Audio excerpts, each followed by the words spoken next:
1. You are live, you are live. Good morning everybody, and welcome on a frenetic sunrise safari here. We're hot on the trail of some lions. So announced by Kevin, Catfish, Diane and Star.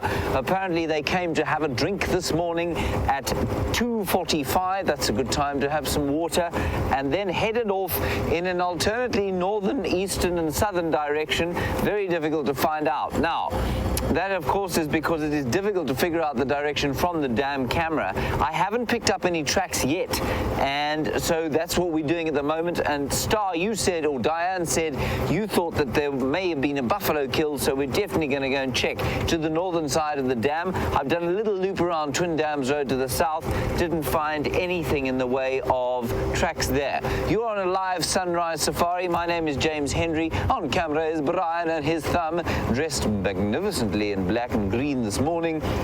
Let's head across to Scott. He is at the hyena den, and I'm going to stick on the trail of the lions. We will see you shortly. So, exciting prospects, and let's hope James does get onto the trail of those lions as soon as possible. One thing he forgot to mention in his hurried intro was that this is a live and interactive safari, so if any of you are joining for the first time, please feel free to ask either him or myself questions at any point in time, or even just let us know how you're feeling, where in the world you're watching. It's always great to know where the different people who are joining us on these safaris are actually sitting. So to do that, you can hashtag Safari Live on Twitter or send an email through to questions@wildearth.tv. Now, you can see this hyena has got quite a bloodied face as well as a full belly, and who knows where she succeeded in finding some food last night. They most often steal from leopard in this area, if they haven't, of course, hunted and brought down their own prey, which does happen from time to time. She does look quite on edge, though, and who knows why. Maybe she can smell some strange smell. Maybe the lions that were seen on the Djuma waterhole were actually on their way past here at some point. Anything's possible, but she doesn't seem relaxed.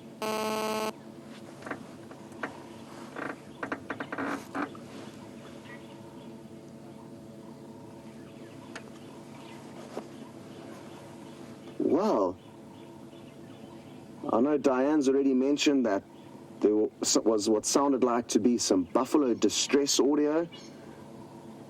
Now, Diane, that is interesting, but the hyena in this area very seldomly try and overthrow a lion from their kills. So unless the lion finished off a baby buffalo and left what little remains were there for the hyena, that is possible, but I find it highly unlikely that the hyena would have overthrown those 4 lioness. That's why I said earlier, mainly leopard are the focus for the hyena in the area for stealing meals. Now, that varies in different parts of Africa, so I'm just talking specifically about the history that I've spent in the Sabi sands and the interactions between hyena, lion and leopard. It's mainly the leopard that are the unfortunate characters who get the hyena following hot on their heels, knowing that they're going to make a kill at some point. Let's watch closely here. We may get some audio. I just saw her lowering her head, and they'll often lower their head when they do let off their loud vocalization. Hard to say what she's looking for, but she, as you can see, she's certainly looking around quite intently. Maybe she just wants to make sure it is entirely safe before she calls out her 2 tiny little black cubs. And this is believed to be the matriarch of this clan, and she's got the most recent cubs that have been born, which were born in January, and they are called January 1 and 2. There's another 2 called December 1 and 2, and 1 called November. So 5 young cubs, all within kind of 3 months of one another. And we've been absolutely spoiled. Who knows where the other mothers are? But that emphasizes the fact that the hyena in this area, because they steal mainly from leopards, they can afford to forage alone. They don't need to go out and forage as a clan. And that's why it's not uncommon to see adults returning to the den in dribs and drabs.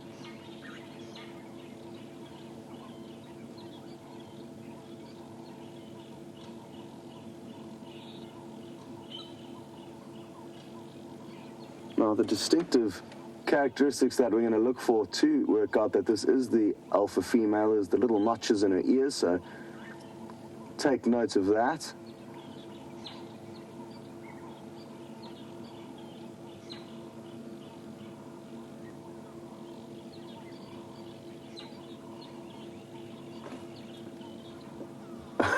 Hello to Mike Tyson, and I haven't heard your name before. Yes, this is indeed a brown spotted hyena or a laughing hyena. So it's either the spotted or the laughing hyena that they are called, not everything else that you layered before that. But certainly it is, and it is wild, and it is the mother of two very cute little cubs. It looks like it's heading off though, sadly, Mike. What can you sense? She's definitely very worked up. I think there could be other hyena vocalizing. I'm just going to try and roll back a little bit. I just don't want to move for fear of... Oh, there we go. Fear of her starting to call as we start up the engine. Something's really got her attention, and it must be something that she's heard. What's going on? I wish our senses were just a little bit better, because compared to the wild animals that we spend time with, they make us feel both deaf and blind without a sense of smell, because their senses are just so much greater than ours. Come on, let off a call for us at least.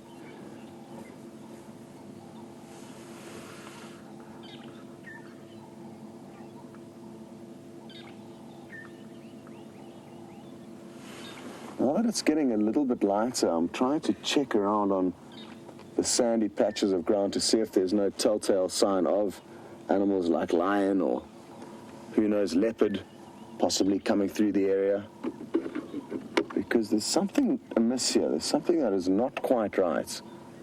And for those of you who are seasoned safari goers and have been joining us on these live safaris for quite some time, you'll agree with me. This hyena's not acting as it usually would in and around the den.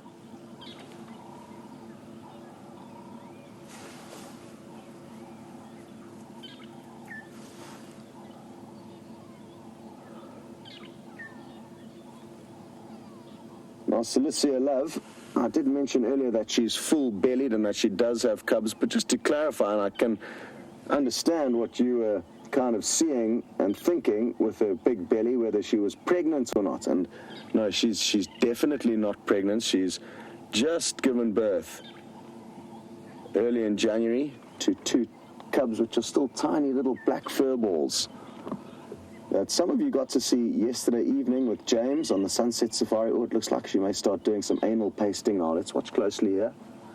And it's a way that they leave little notes and messages for the other hyenas in the area.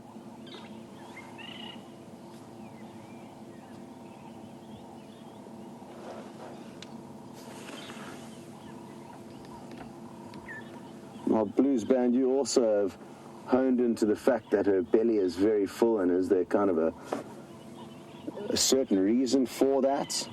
And yes, the reason is that all of the carnivores in Africa do not know when their next meal is going to be found or where it is going to come from, and therefore they will all eat themselves into a state of discomfort, just like this female now. You can see she's not very happy. She's breathing so heavily and deeply, because, well, not deeply, rather short, sharp breaths, because there's so much meat pressing up against her diaphragm. Doesn't even look like she's had time to groom herself this morning. That's why she's still covered in blood. Look at those teeth. Oh, imagine all of the bones they've crunched through. So it's no different, Blues Band, to lion or leopard. They'll all feed themselves into the state where they look pregnant, whether they are male or female. So when the going is good, they cash in. When it's not, I guess they have to just deal with it.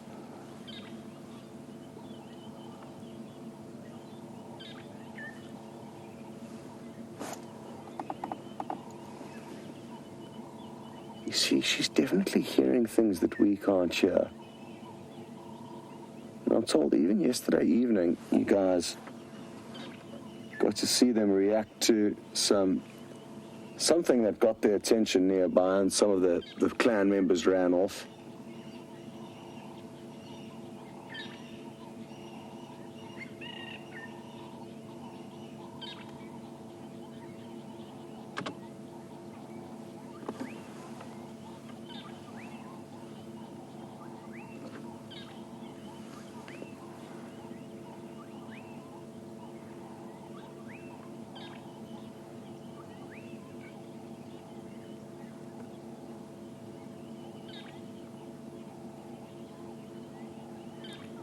Diane, you wondering if what could possibly be upsetting this hyena is that the lions have got a kill nearby, and I don't think so. That's not going to upset a hyena and get it on edge. They see lion kills a lot of the time and hear them, often snoop straight past and have a quick look to see the state of the kill and whether they're going to be able to sneak in or how long it will be until the lions finish. So I don't think that is going to be a reason why she's worked up. I think the reason why is that either something's come and sniffed around this den like those lion or a leopard, or she can hear other hyena vocalizing that are getting her attention. Those are my thoughts.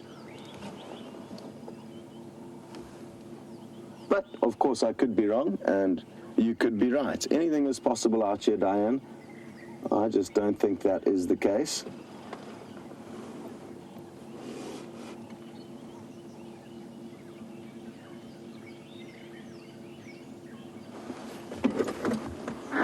Celicia, love, and you'd like to know how we keep hidden from the animals. Well, we don't.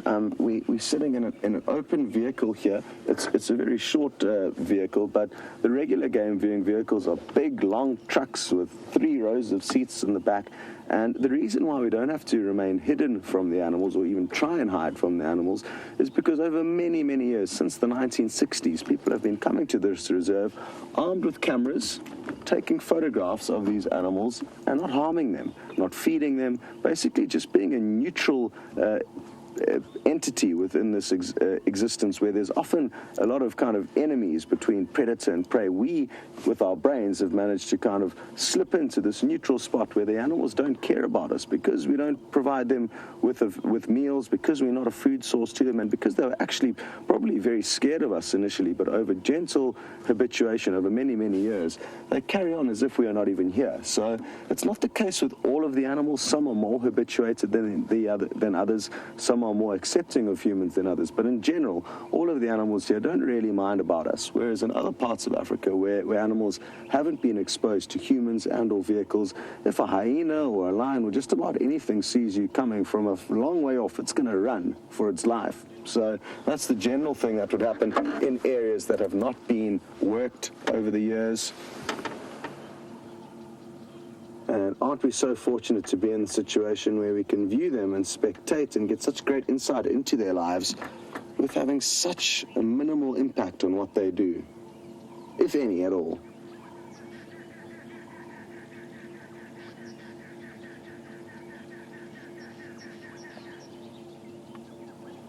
Okay, well, the suspense is killing me, and I feel that there must be something going on nearby, so I think we're going to have to head off. Let's give it a couple more minutes, though, and then maybe help James on those lion tracks and see what else is going on.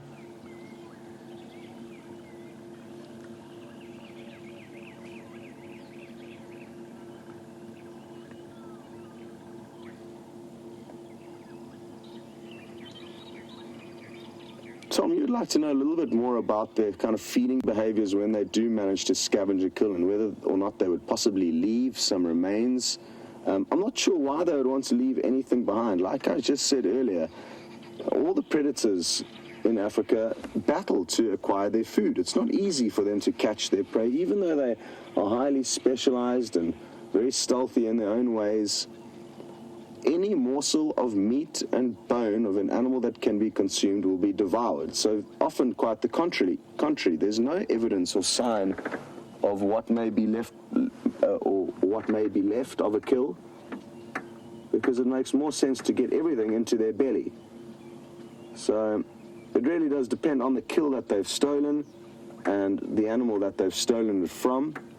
But generally, no, the remains of most of the carcasses here gets strewn far and wide, even if it's that of a buffalo, a big carcass with lots of bones that are interconnected that are quite hard to dismember. You can go back to a buffalo kill and not even find the skull close to where the kill was made. And that's all thanks to the hyenas doing their bit, making sure nothing goes to waste.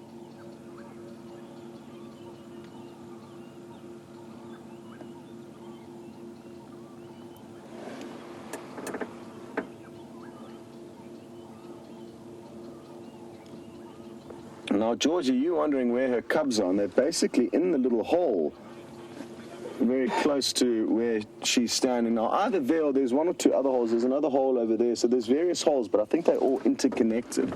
And I think the reason why she hasn't called her little cubs out yet is because of this danger that she's feeling. There's some kind of a threat that's imminent, and that's why she's not convinced that it's a good idea to call out her cubs yet. But I think she's thinking about it now, possibly. So that's why I said I'm happy to give it a minute or two more and just double check that she doesn't in fact call them out. But I'm not feeling confident at this stage.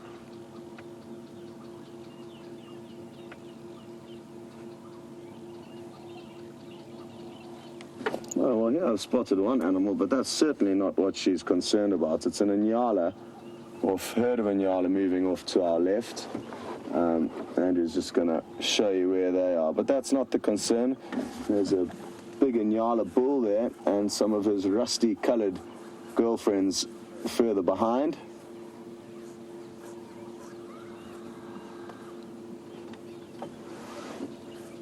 Now, I've heard just an interesting update saying that there were some hyena that moved past the Gallagher waterhole, which is just behind us. And were actually seen carrying meat. They were seen by Lee, a guide, and his guests who are staying in that camp. Oh, no ways. No, there's another animal that's just arrived onto the scene. Again, not one that the hyena is going to be scared of. It's a Cape buffalo. Anyway, where did these hyena get the meat from? I don't know. What the meat was, I don't know. Where they've carried it to, I also don't have a clue. Interesting stuff, though. And it's not that common for hyena to bring big chunks of meat necessarily always back to the den. They may carry it and hide it somewhere just for themselves, stash it for themselves. So maybe that's why we can't see a whole, well, that's exactly why we don't see a whole bunch of hyena here with hunks of meat, even though they were seen moving very close by here. A bit greedy, possibly. Come on, call out your cubs, or we're going to head off and go and look for the lions.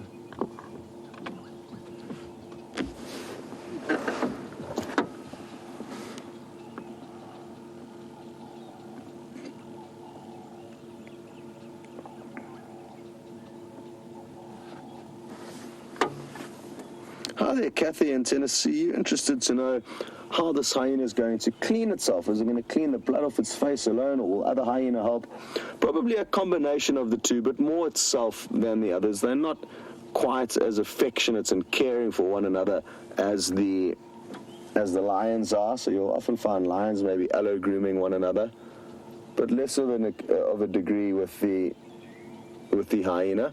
Of course, hyena mothers are hugely caring of their young and their cubs, so she'll definitely be cleaning her cubs, but she can't expect the same treatment back from them, at least not for now, because they are tiny little fur balls for now. Okay, everyone, well, I don't think that we should stay any longer. We've got lion tracks on the property. This hyena doesn't look like it's going to call out its little cubs. So let's go out and see what else we can find. Of course, there's also Karula on the property with her den sites, and there's also an interesting update, which I should have told you about earlier, but I've just remembered now. Yesterday afternoon, I did bump into one of the guides from the west of where we are, who spends time on Arethusa, and apparently yesterday morning or the night before, Shadow was seen. Shadow is a female leopard, the daughter of Karula, who's the leopard that we're currently seeing with the cubs on Juma. And Shadow, her daughter, has apparently also got suckle marks. So no confirmed sighting of her cubs, but there is a confirmed visual of nursing rings around her nipples. So a mother and a daughter leopard, both with cubs at the moment, both on properties that we can traverse. I don't think we should be sitting around here much longer, and let's go and see what else we can find. We're going to send you across to James, though, while we do so. My camera nearly went flying there. And who knows, maybe we'll pop into the den here later, but it's time to move.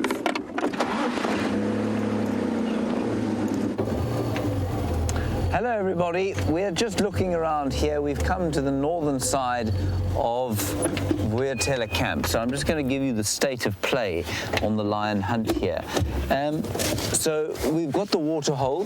The waterhole, let us draw a map here if you like. The waterhole is situated there. Galago camp is situated, well, in fact, let's make the waterhole. I need a few more implements here. Right, here's the waterhole. Then there's a Vuyatela camp there, looking onto the waterhole, and just next to that is Galago camp there, and then there is Galago waterhole over here. Right?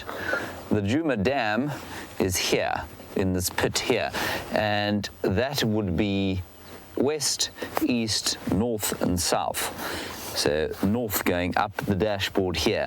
Now I walked along the road here between the waterhole and the camp. We did find some lion tracks going up and down. They came from the pan, going up towards the camp, and then they turned down towards the dam. And they've come down through here into this area. I can't find them again.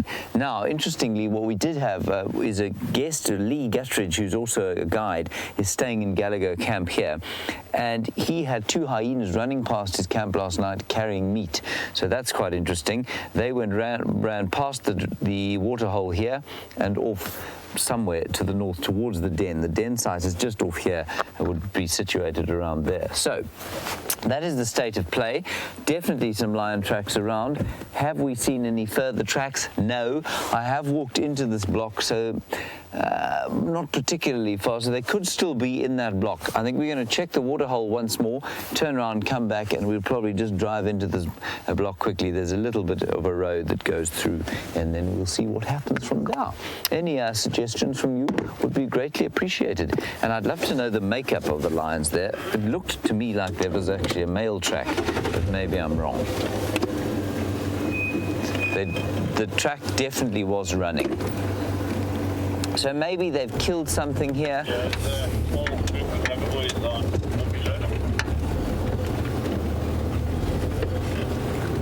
Ease our way along here. If they did kill just after they were seen, of course they'd now be satiated, and so they'd be lying down, not doing a great deal.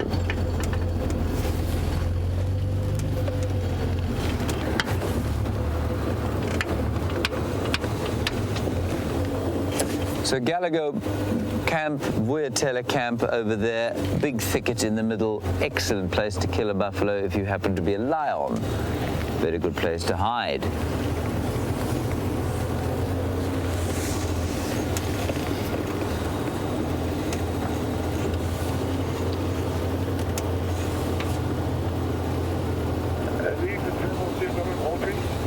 And Sarah, you reckon that there may well, in Ohio, you think that there could have been the sound of a leopard either fighting with something or having something stolen from him.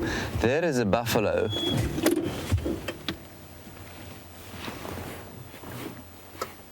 Here is another buffalo coming behind. Breeding herd or bachelors? Jungle boys? And I think they're just very quietly and happily making their way to the pan where they spend much of their day.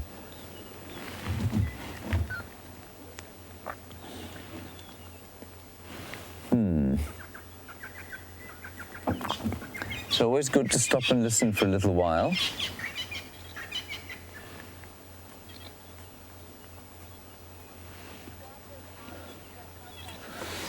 All right. Let's keep going. I just don't want to let the trail go too fraught. And I'm going to get on the radio with Scott quickly just so that we can coordinate activities. Scott, you copy? James, where would you like me to check? I'm just moving Western Bundles and Catalan.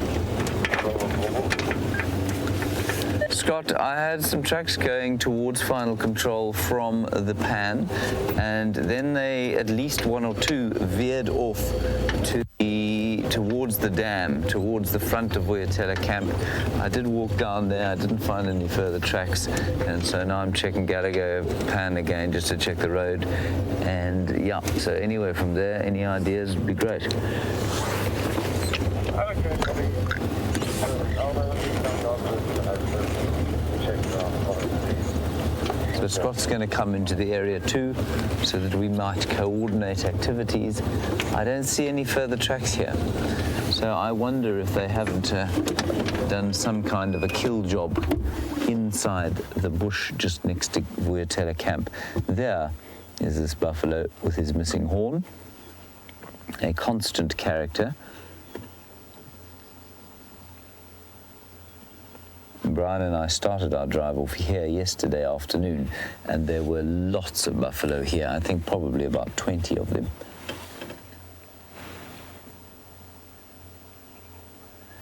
You can't believe that this is sort of what looks to be an aged and arthritic and kind of creaky old buffalo.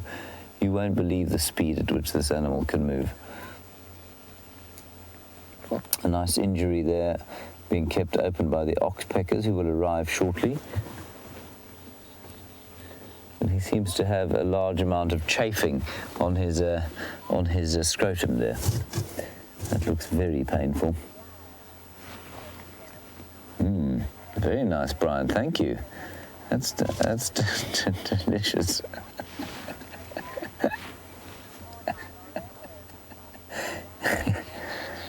Hello, Leanne in Memphis, Tennessee. Please forgive Brian's slightly macabre morning sense of humour. I feel quite nauseous. Leanne, you want to know why it is that oxpeckers are so often seen on buffalo and giraffe, but not on hyena, lion, or leopard? Leanne, it's simply because the hyena, lion, and leopard would eat them, and so if a bird was to land anywhere near one of those animals, it would find itself swallowed fairly quickly, I think. But the reason they don't need them is because if you've got a house cat or perhaps a dog, a domestic dog, they're extremely flexible and they clean themselves. There's not very little part of their bodies that they can't reach. A notable exception being the back of the neck, of course. And I think the last time we saw Tingana, Scott was pointing out the fact that they had ticks, that he had ticks on the back of his neck. So the rest of their bodies they can reach and they can clean free of ticks themselves. So there's no real evolutionary reason for why an oxpecker would take the chance to try and sit on a predator when they're so, the rewards are likely to be fairly reduced.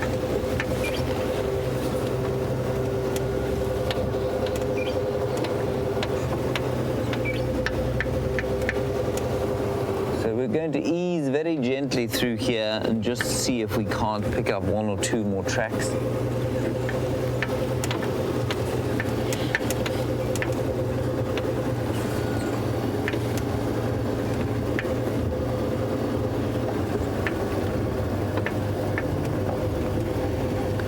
Hello, Dylan in Cedar Falls, Iowa. That sounds like a nice, beautiful place to live. I wonder what Cedar Falls is like. I wonder what Iowa's like. You want to know about lions and how long they've been roaming Africa in their current form. Dylan, I don't actually know the answer to that. I think it's probably the last 300,000 or 400,000 years. I do have a little mammal app which I will check shortly. I just want to try and keep looking for the lions at the moment, but I would say about 300,000 or 400,000 years. Certainly in far greater numbers than they do currently. Only 20,000 left. We don't seem to think of them as particularly endangered, but 20,000 on the scale of 7 billion human beings is an extremely tiny little drop in the ocean, literally. I think the number of 7 billion human beings, human souls on the world, is almost impossible to... It's almost impossible for us to conceptualize a number that size until you start thinking about the number of cities. And I like to use this analogy. If you think of a major city like, or even a small city, let's take Cedar Falls. I'm assuming Cedar Falls is a relatively decent sized town in the United States, probably more than 20,000 people there. You can imagine how the tiny little area that town covers. Now, on the whole of Africa and the whole of the world, there are fewer lions than there are in Cedar Falls. And that's really distressing, I find.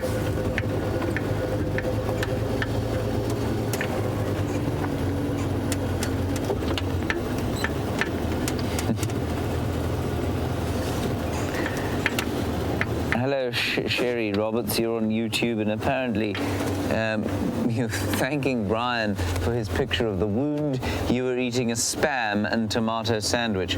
Sherry, you shouldn't be eating Spam. I don't think it's very good for you.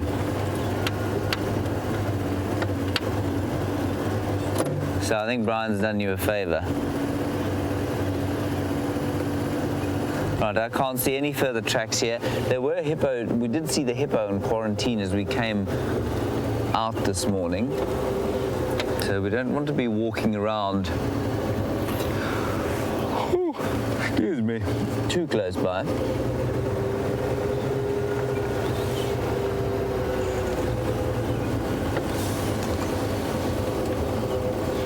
Can't see any further lion tracks. Now, were they to have continued along the trajectory on which I first saw the tracks, they should pop out on the road here in front of us.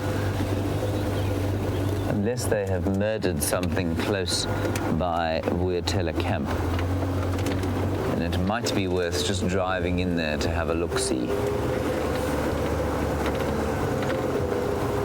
I'm just going to find out from Lee what time those hyena went running past his camp. Lee, do you copy?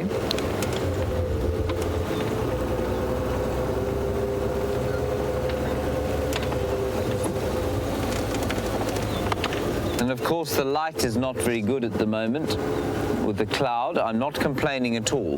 Very happy with the cloud. Long may it remain.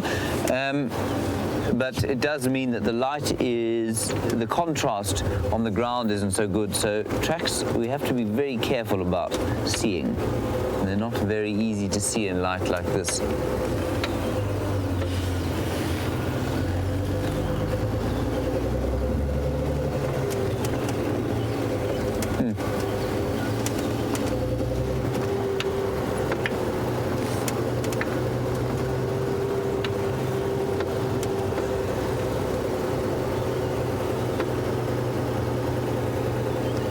Hello, Angel in California. You're a new viewer from this week. This is your first communication with us, I think, so thank you very much for talking to us.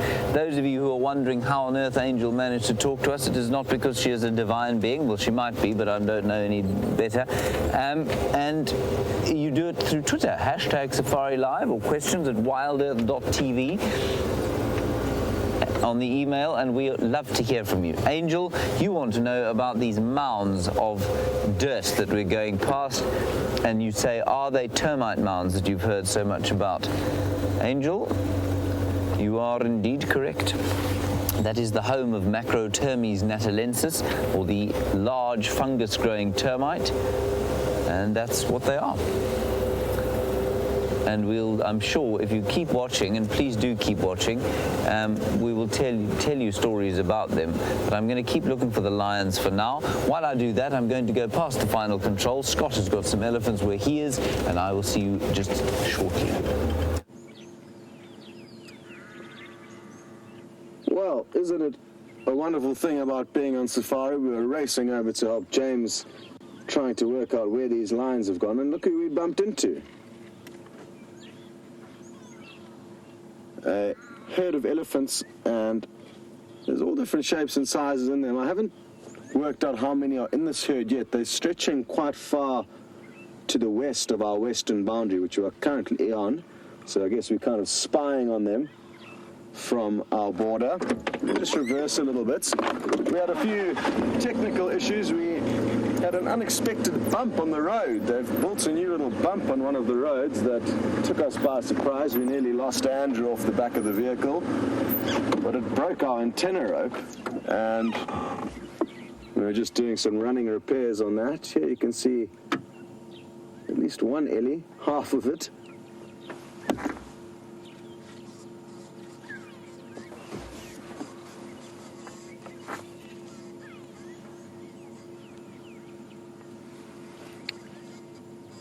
Hello, avian man, and your mind is working on overdrive, wondering what exactly is the purpose of these elephants, Archer, and are they not very important when it comes to dispersal of seeds? And yes, certainly, Avian Man, they are great seed dispersers, especially of the marula seeds. That's one of the seeds that they'll be dispersing a lot of at the moment. But in various parts of Africa, it's very often the seeds and the fruits that elephants will target as their main source of food, and therefore disperse the seeds for them. So I guess, like most fruits and seeds, there's a payoff for the animals that consume it. By feeding on it, they're giving the plant a favor by therefore dispersing the seeds later on.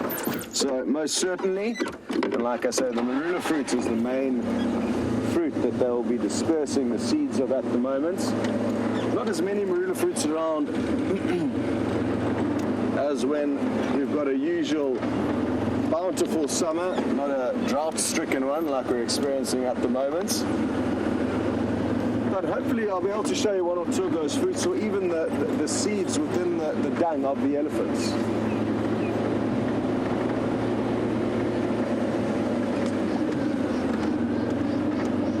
Where could these lion have disappeared to? Interesting stuff with the hyena behavior that we saw, together with the tracks of the lion, the audio that some of you have heard.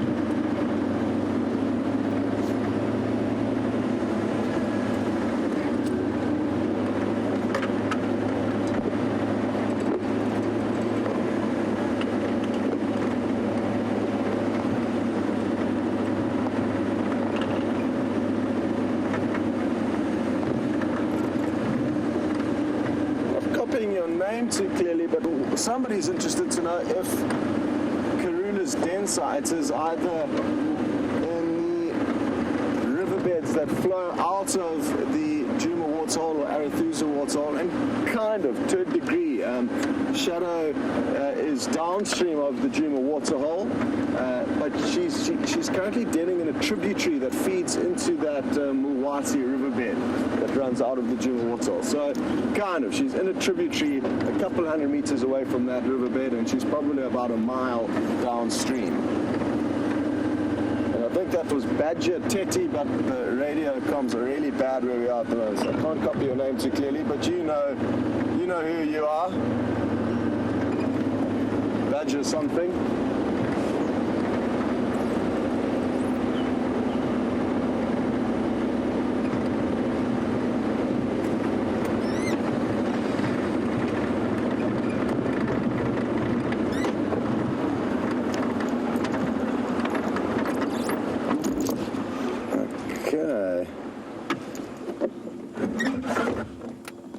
I'm just going to pull out my map to show, again, I can't copy your name too clearly, but someone in Canada, and you interested to know where exactly is the den, the hyena den, in relation to the Karula's den. So this is Djuma, this block on the right that you can see. That's Arethusa, the block on the left. Those are the two properties we can traverse. The Vuyatela Dam is a good point of interest. It shouldn't be blue at the moment. It should be brown and dusty. But basically, the hyena den is currently situated where my crosshairs are now, and Karula's den is located over here. So let me zoom out a little bit. So Karula's den is over there. The hyena's den is over there. They're about a mile apart. And nothing really to worry about there in terms of proximity. Obviously, the hyena moves such big distances, it doesn't really matter how close their dens are to one another, but I guess just for interest sakes, you would like to know, and I'd say, yeah, about a mile as the crow flies at the most. The hyena den is being kind of northwest of the Djuma Dam, and Karula's den being southeast of the Djuma Dam. That was Burial, I think. But again, terrible radio comms this morning, not too sure what the problem is.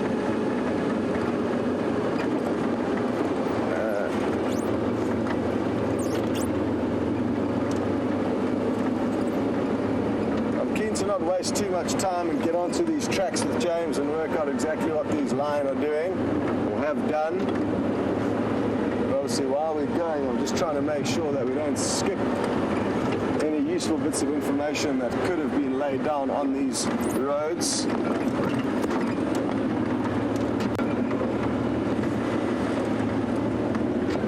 And why don't you guys head across to James to get an update on how he's getting along, and we'll catch up when we're a little bit closer by. Right, everybody, we've checked now the drainage line in front of Weirtella Camp, and we haven't come up with anything there. So that's, well, not irritating so much as it is frustrating. No tracks, no further tracks. I'm slightly at a loss as to where these things have gone. So I think we're going to have to just keep searching around the area, if you don't mind, just to see if we can't find some tracks.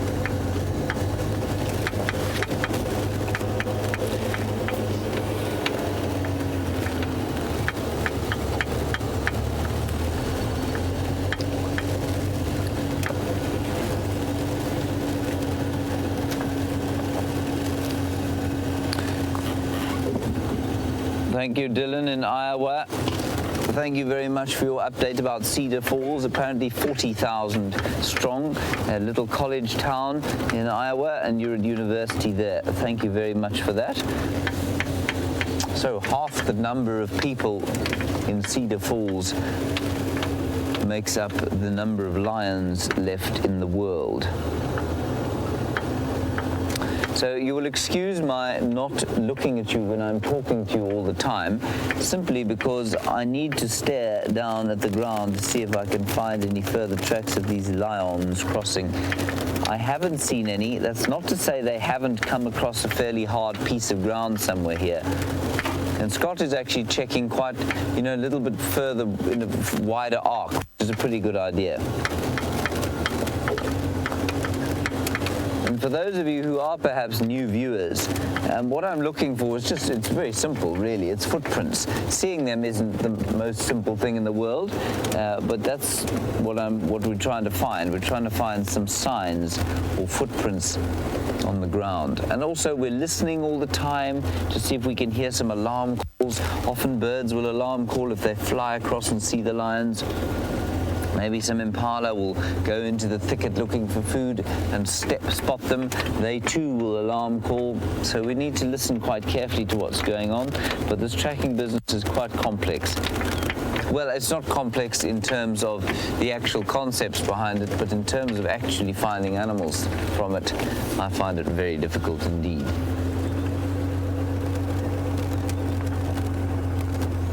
I was asked once by a new viewer why it is that I only track on the right-hand side of the vehicle.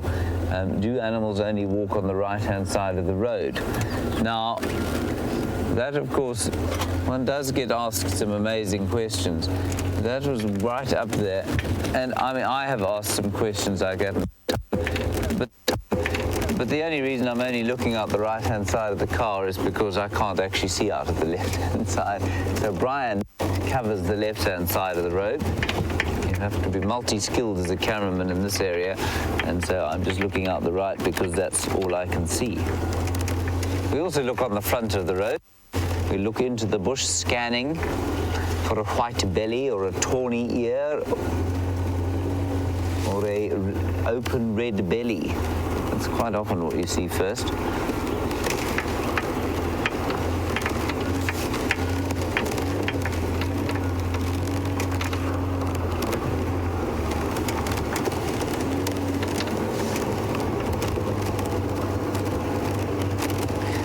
Right, another wonderful new question from a new viewer, Phoenicia Love. I think that's how we pronounce your name. That's a very interesting name. You want to know if we're in an enclosed sanctuary or if we're just in wild African land. Well, it's sort of somewhere in between, more closely to the latter. Phoenicia, we're in what we call the Greater Kruger National Park, which is 3.5 million hectares, about 8 million acres. In fact, more than 8 million acres, about 9 million acres of wildlife land. Contiguous. There is a fence around that entire boundary. It does go into 3 countries though, into Mozambique to the east of us, Zimbabwe to the north of us. So there is that part of it that makes it completely wild.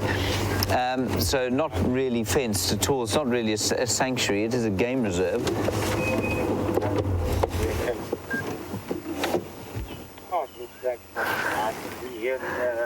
There was a little scrub hare there, everybody. It's still there. I'm just going to sneak forward. You see him there, Brian? Right here. Gone. Little scrub hare. Not a rabbit, a hare.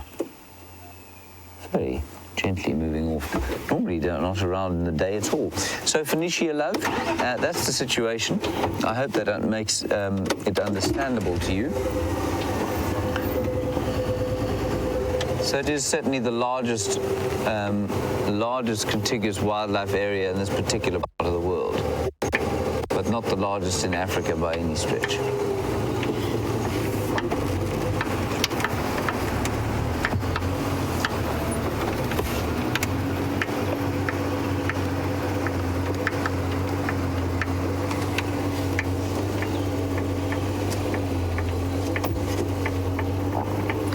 Now, Devon Station, you are watching, and you are in the category of human being that we call the Thomases. Now, the Thomases are, of course, doubters, named for doubting Thomas the Apostle. And you think this is a lie. Devon, I'm not sure which part of it you think is a lie. Yes, we do transition between the vehicles. I am not lying in any way, I promise, nor is Scott. We are live coming out of the Greater Kruger National Park, broadcasting. I mean, it's the same. I tell you how the best way to kind of envisage it is.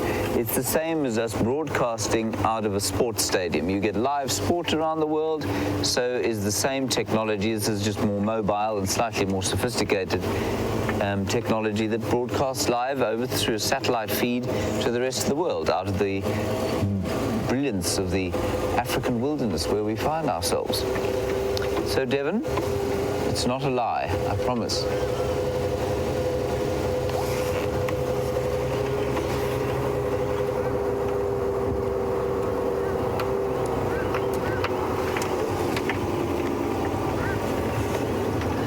Hello, Phoenicia, again. Well done. Am I not driving over the tracks and smudging them out? That is a good point, Phoenicia, and sometimes it does happen. But I'm not at the moment. I know I'm not because I'm staring intently at the ground. And so, no, I'm not running over the tracks at the moment. Have I run over tracks? Plenty in my time, but I'm not running over them at the moment. I'm just trying desperately to see where on earth these lions have gone. I must say I find it deeply confusing. I'm going to do one more loop around this area and then I'm probably going to give up in a sulk.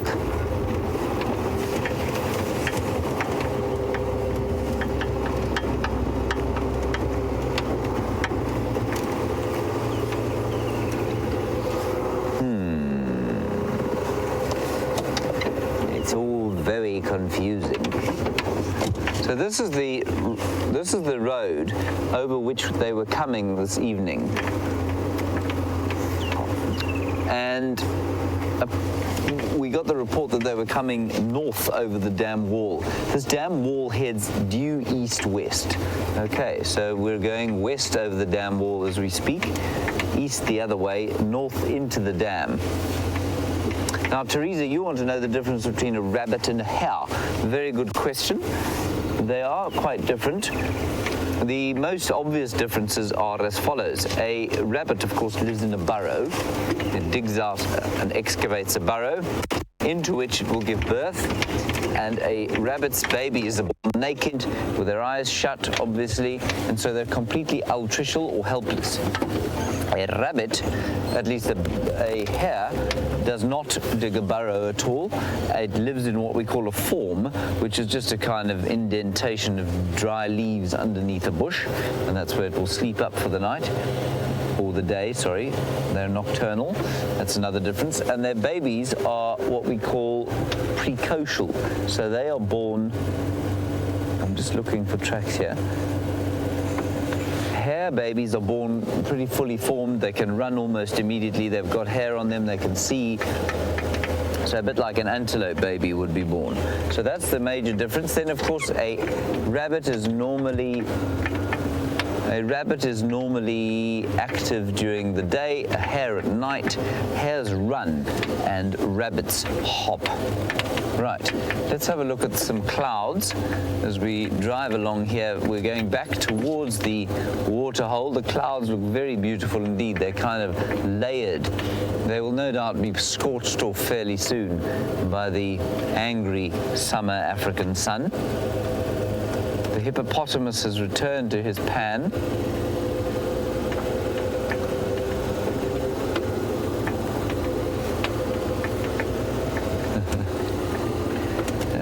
Tom, you sent us through a tweet that says, I don't know how to take that, and what you mean is, of course, I've categorized Devon in a group of people known as the Thomases, those who are doubting us. No, Tom, I don't put you in the same category. Don't worry. You are a believer, obviously. So here we have the hippopotamus. The hippopotamus is living in a pool full of the algae, dung, urine of his own making, and it's just pretty disgusting. The smell is fairly rank. There's also buffalo dung in there, mud. And this is where we found the original lion tracks. I don't know if you can hear that, but there's a hyena calling.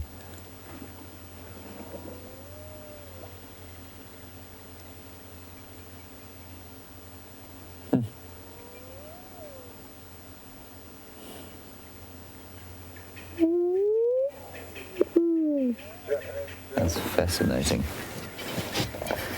Okay, Scott is hailing me. Go ahead.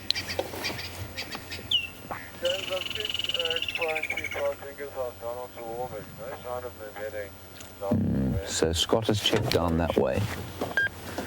Okay, copy. I've checked in front of Weird Telecamp. I think I'm going to go and check Gallagher shortcut to the road itself.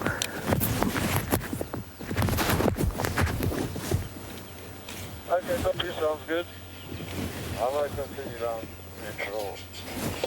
There is some mud and a lot of sort of hair follicles that you can see, and the paddle-like tail of the hippopotamus, which he uses to spray his dung all over the place when he isn't soiling his pool with it. Right, let's move on from here. Scott has a few updates for you. He's going to tell you what his plans are for the remainder of the morning. So I'm just going to quickly show you, the lions went up here, and just where that scraggly tree is that the elephants have pushed over, they veered off down towards the drainage line there. I walked through there, we checked in the vehicle, couldn't come up with anything, so maybe they've crossed out over that, and we'll go and check around the next road along. Okay, off to Scott. I'll see you shortly. So, the lions are doing a good job dodging us this morning. I've checked further south and west of this general area that James has been checking, just in case they may have kind of headed in that direction, and no sign of them. So they could very well still be in this area. Who knows? Maybe, Diane, you're right. Maybe they have made a kill here. We're just going to have to keep snooping about, and hopefully something will come up, maybe some alarm calls from other animals. They are doing a good job at evading our presence for the time being. I think I'm going to head past Karula's old den or den site area to see if we can't find any sign of her.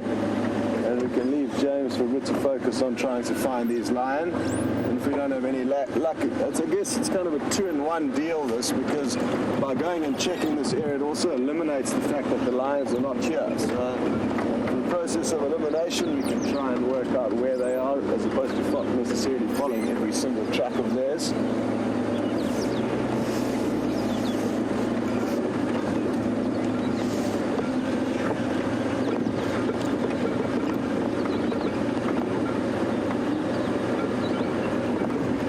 go to Gen B, who would like to know whether Karula's territory, or to confirm rather, whether Karula's den rather is in the middle of Tingana's territory. And yes, it's fairly slap bang in his middle of his territory. We don't see any other males in that general area for now.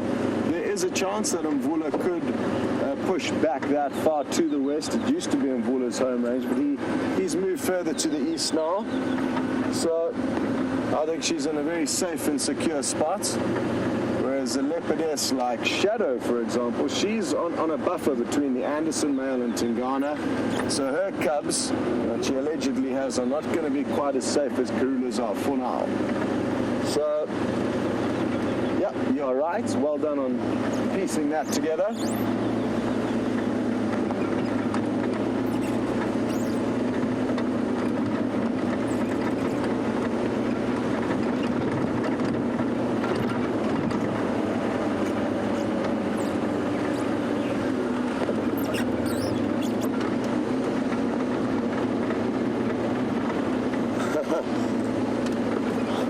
James Richards, how are you doing? And you would like to know what has happened to my state-of-the-art radio pole that I had sticking out the side of the car. Thankfully, the base stations in the vehicle have been fixed and all the cables that connect our earpieces to them. Basically, this earpiece has got one prong that goes into a little adapter over here. And that way I have comms with the outside world.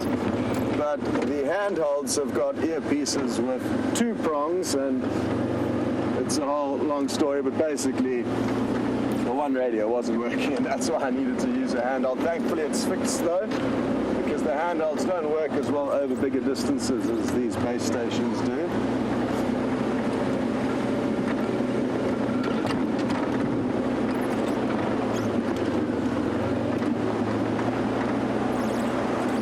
Might be worthwhile is if we offer James about a 20-minute chunk of time or 15-minute chunk of time to be able to follow up on foot for these lines and really focus on that. It's a kind of problem that we have, is that we obviously don't want to leave you guys for too long.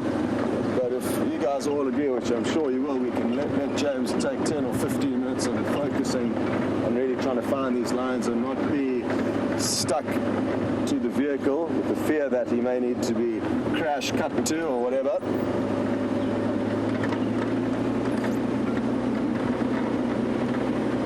Debbie, you'd like to know if there's any vultures in the sky. Not at the moment, and I don't expect there to be until things heat up a little bit, because they like to ride the hot air thermals that allow them to float effortlessly above the earth while searching for meals.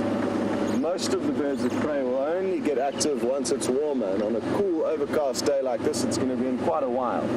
Of course, they can fly now if they want to, but they generally don't want to waste unnecessary amounts of energy while getting up too early, so they live a life of leisure, the birds of prey, waking up late in the morning.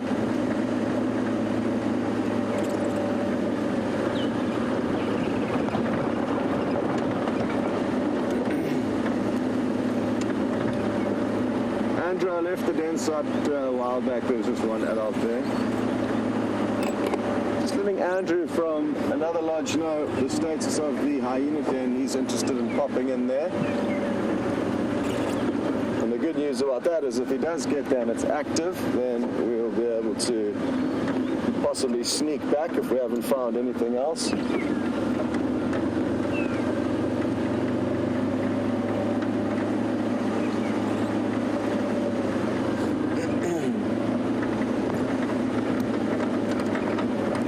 It sounds like James is going to stick to the vehicle for now, try to cover more ground that way, and that's perfect. He knows more about the tracks than any of us because he's the only one that's seen them, I guess, so that's perfect.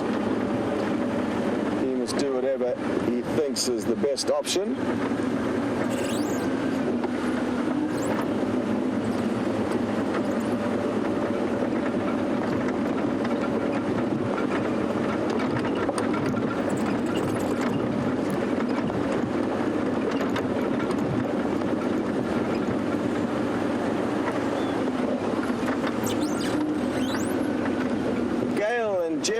guys are interested to know a little bit more about what's going on with Shadow and her cubs. When were the cubs born?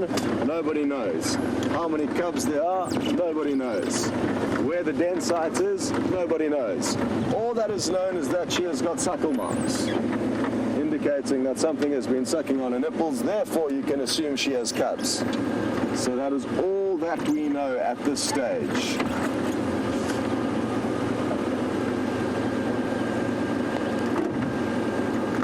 So we are now on the road that will take us adjacent, alongside, parallel to this little riverbed down to our left that Karula has her cubs nestled away in.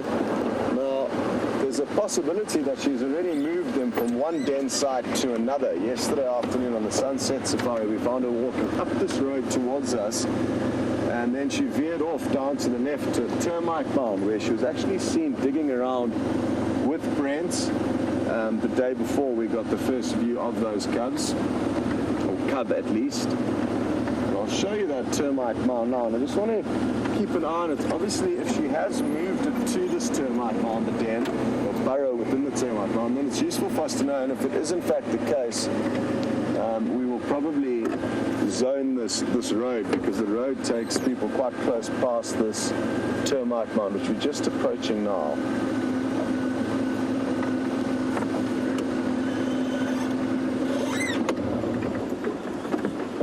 We can't see anything from here, but somewhere on the other side of that termite mound is where we saw her lying up late yesterday evening. She disappeared she walked over the mound that we can see now and disappeared beyond it. And then we drove around. I'll show you where we drove around. And we parked far away, so we don't want to have any vehicle tracks or any attention drawn to that area. But what we did was we drove all the way around into a big clearing and then looked back onto that termite mound. And we could see her through very, very thick bush lying up there. But I'm not sure whether she was just scouting out that area or whether she was in fact nursing her cubs. So what we're going to do is I'm going to do that again now. I'll show you exactly what we did. And again, you can see we're quite far from that termite mound now, so I'm not creating any unnecessary attention to be drawn to it.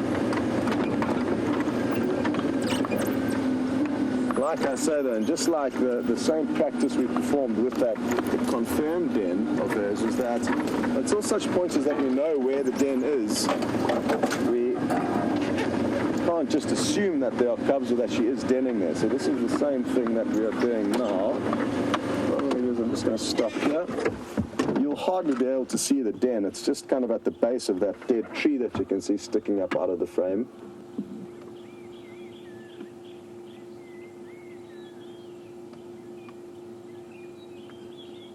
Now, of course, by checking to see if she's here now and not necessarily seeing her, that doesn't mean, in fact, that the cubs aren't in here and that she isn't using it. She just might be away hunting or feeding on a kill. She will spend a lot of time away from this den, looking after herself, which is fundamental, before worrying about the cubs.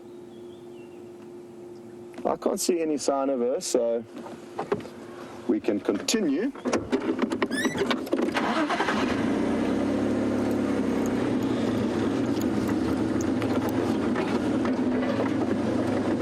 And see what else we can find.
listening to the Game Drive channel, there's some lions that have been found, but it's to the north of our boundary, sadly.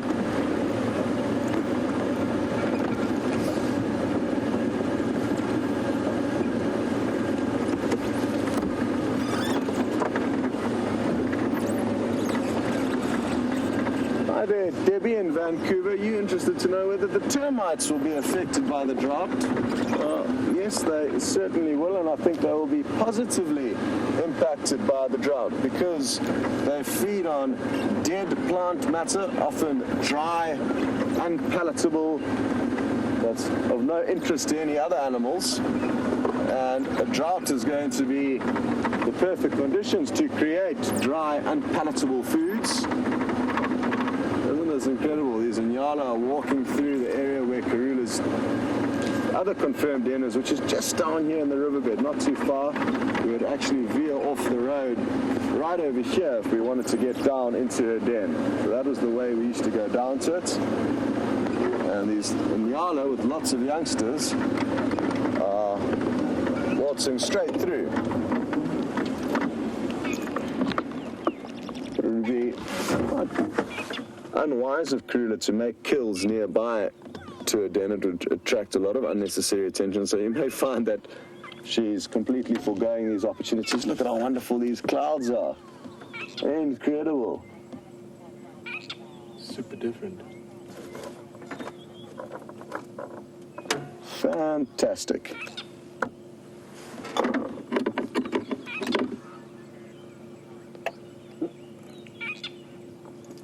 There goes the Inyala bull. The rest of the herd, I think, have disappeared.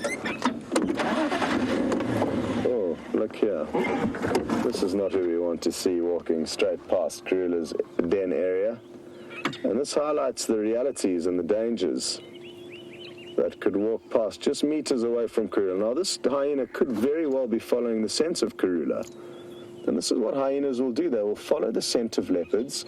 And you can imagine a female leopard that's moving backwards and forwards between her den sites is going to leave a lot of trails and a lot of scent going back into that area. And that's maybe why the hyena's here, maybe not. Maybe it's just default, maybe it's just on its way home. But that we will never know. I wonder if this is one that you recognize. It looks like it's got that very clear notch out of its ears. I can't be certain if it is one we know.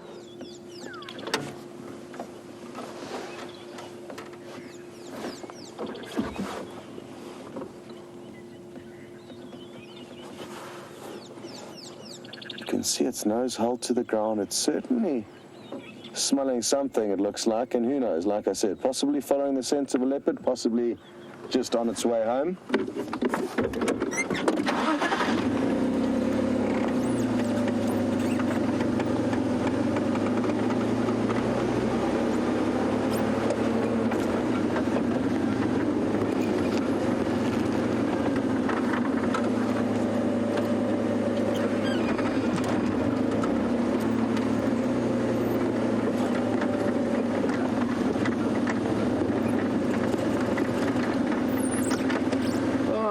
Well, my plans are to now head back into the area where those lion were seen, or lion tracks at least were seen by the Jingle waterhole, and see if we can't pinpoint exactly where they are. And it shouldn't take too long to get there. And for now, you guys are going to head back to James to see how he's coming along. Hello everybody, I greet you with frustration in my voice, as you can hear. There are lions on Biffleshoek, an enormous pride, 4 lionesses, 4 cubs, 1 male. Here, no. I don't think it's the same lions we were following. I don't think. It could be, but the ground after that little bit of rain that we had, of course, is now got a little crust on it, so very difficult to see tracks in some areas not so hard. So I don't know. I don't think it's the same lions, but it might be. Anyway, we're continuing to look. We're now on the northern boundary. We've sort of done a wider circle around the area where we thought they might be. There were impala all over the bush where I thought there could have been lions. So none of them obviously shouted. They all looked very relaxed as they went about their morning lavatory. And so I'm just slightly at a loss, to be honest. But we're going to keep stoically looking around the area, see if we can't find some sign that they've either departed or that they've gone to ground. There's a big block.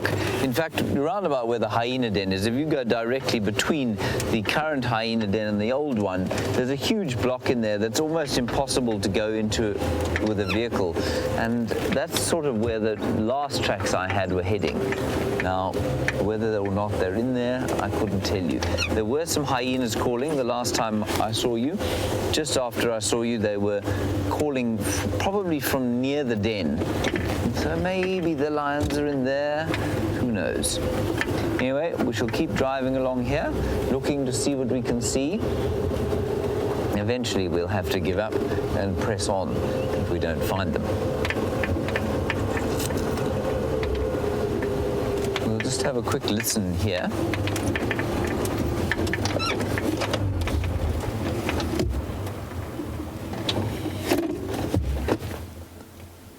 I did hear a robin calling.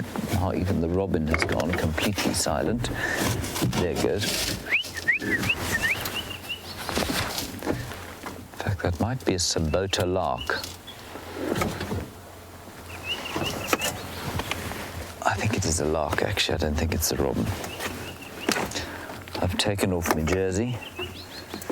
I mean, for those of you who come from a place where there's proper winter, the thought of us wearing a jersey on a day like this must be ridiculous.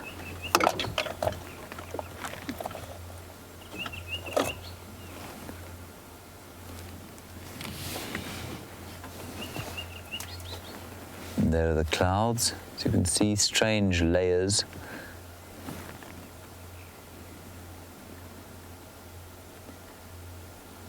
Of course, the other reason we should be finding the lions is that Nicky Austin and Scott Dyson are going on leave today, and it would be sad and unfair of us to send them away without an excellent cat sighting. Morning, Brennan. Let's keep going.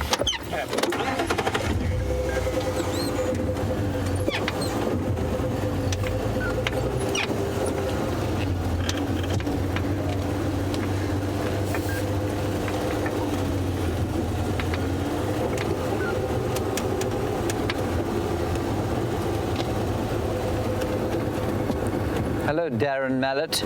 While we're driving around and talking about cats, there is a hog. Brian, there's a hog staring at us through the bush there. Can you see him? Oh, no, he's running away. Sorry. I couldn't see him. Sorry about that. There was a warthog in there. Just to prove that my eyes are not completely useless.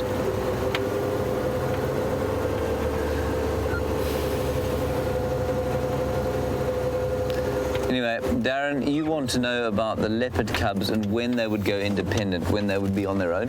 Darren, normally about 18 months is when they would go completely independent. But there is a record in the Sabi sands of a female cub going independent at 8 months. That's very young. And then they'll start making their own kills around about 8 months, possibly around even earlier for some of the females. And the males can be in their mother's territories for at least 2 years, 2.5 years sometimes. In fact, most often 2.5 years for the males.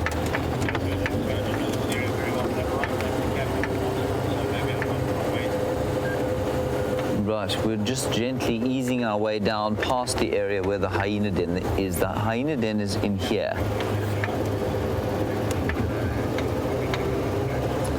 That's where Scott was earlier, obviously.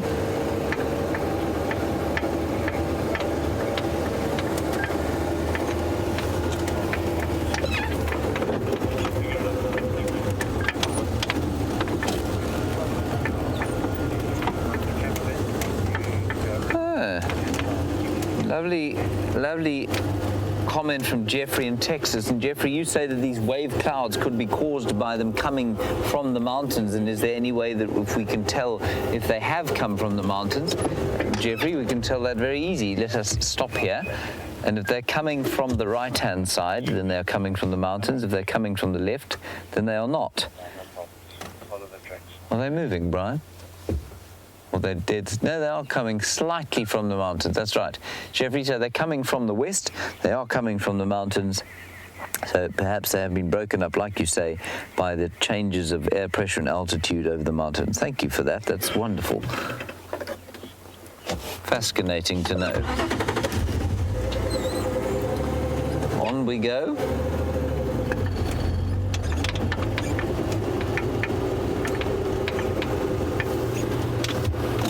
Keep looking over the edge of the car. Like I say, this block in here is basically undrivable. So if they're in there,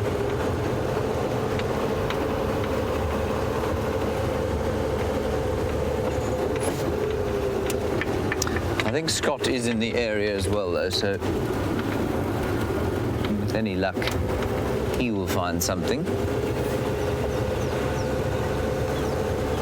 Then I, of course, shall feel emasculated and have to go and lie on my bed in the fetal position after game drive.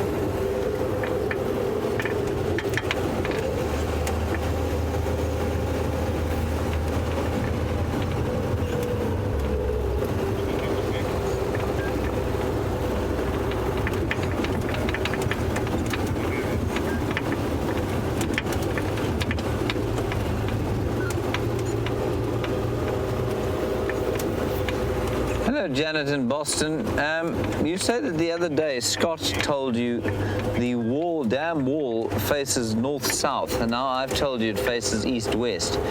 I'm going to prove it to you right now, and I'm going to prove it to myself too, because I think I might be going mad. I don't think it's. I'm 900% sure that it faces east-west. We're going that way anyway. So, Janet, I don't want to cast any aspersions on my old pal Scott, but I might have to.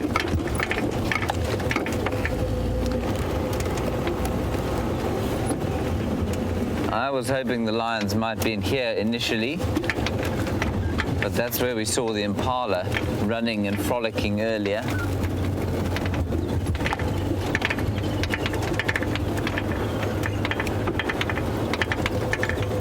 Must confess it's very frustrating.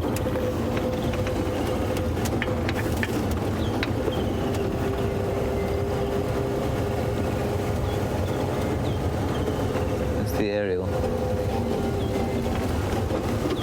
So Nikki's just saying there's some clinking going on in the vehicle. It's an aerial, I'm afraid. And it's clinking like that because we've turned the back microphone up so that the ambient sound on the vehicle's a bit nicer. Right, Janet in Boston, north-south, let's have a look.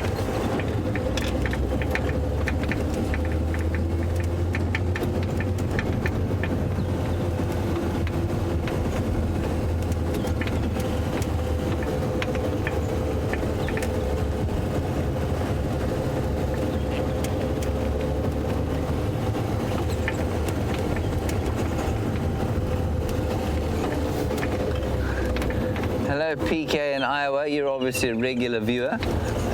You want to know if we will wait till the leopard is a year old before we would collect the scat for DNA analysis to see who the father is.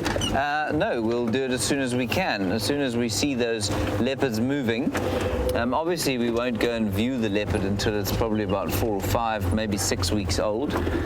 We might go and check that it's still alive before then, but we certainly won't go and spend a lot of time with them in the vehicles until they're a bit older. But as soon as we can get a piece of fecal matter without causing any disturbance, we'll absolutely do that. Right, we're now on the dam wall again. Okay. Modern telephone, of course. Remarkable thing.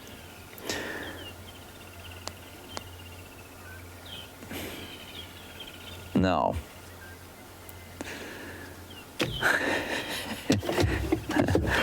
it would seem that this compass indicates that the dam is in fact facing, no, come on. Right. So it's not due east-west, it's actually exactly north. So that direction there is southwest, and that direction there is northeast. Right. It's actually exactly on that kind of perpendicular. That's not the correct word to use. All right, so not due east at all. It is, well, a few degrees out from due east and a few degrees out from south and north. So southwest, northeast. That makes east over there and west over there. Okay, so north is directly over there. Now, I know that it's very difficult from the dam cam to tell exactly what direction things are going.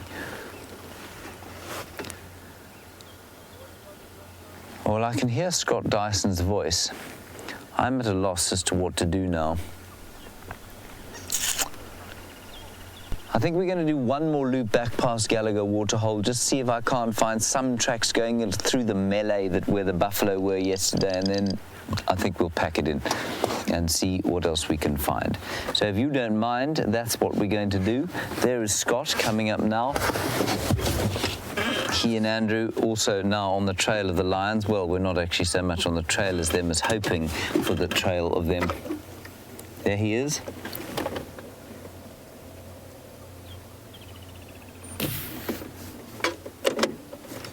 Have you seen anything? Enjoying your south-facing view there, Jay? No, I'm enjoying my west-facing view there, Scott.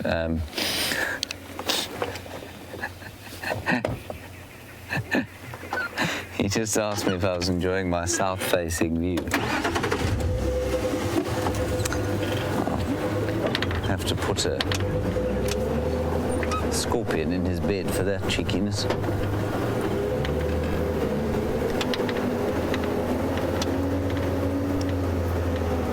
So I am slightly chastened by that. I was pretty sure this damn wall ran north-south, at least east-west.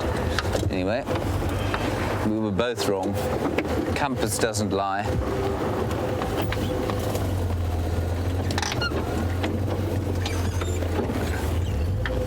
Right, on we go. Oh, I think I've unplugged myself. Oh, that is deeply irksome indeed. I've lost my plug entirely. There we go, I have it again. All right, we're back in. Hello, Nikki, can you hear me? There we go, I've got her now.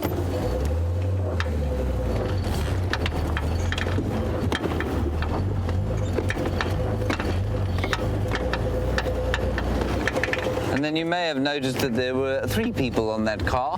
One of them sitting next to Andrew is one of Kirsty's friends. And so sometimes when staff have guests to come and visit, we'll take them on drive. And that's quite a fun thing to do.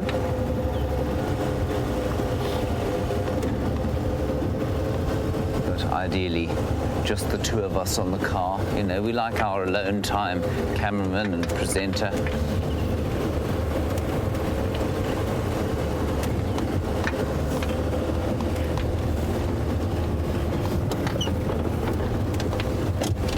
Right, one last loop past the Gallagher Waterhole and then we're going to press on somewhere else. I'm getting too frustrated.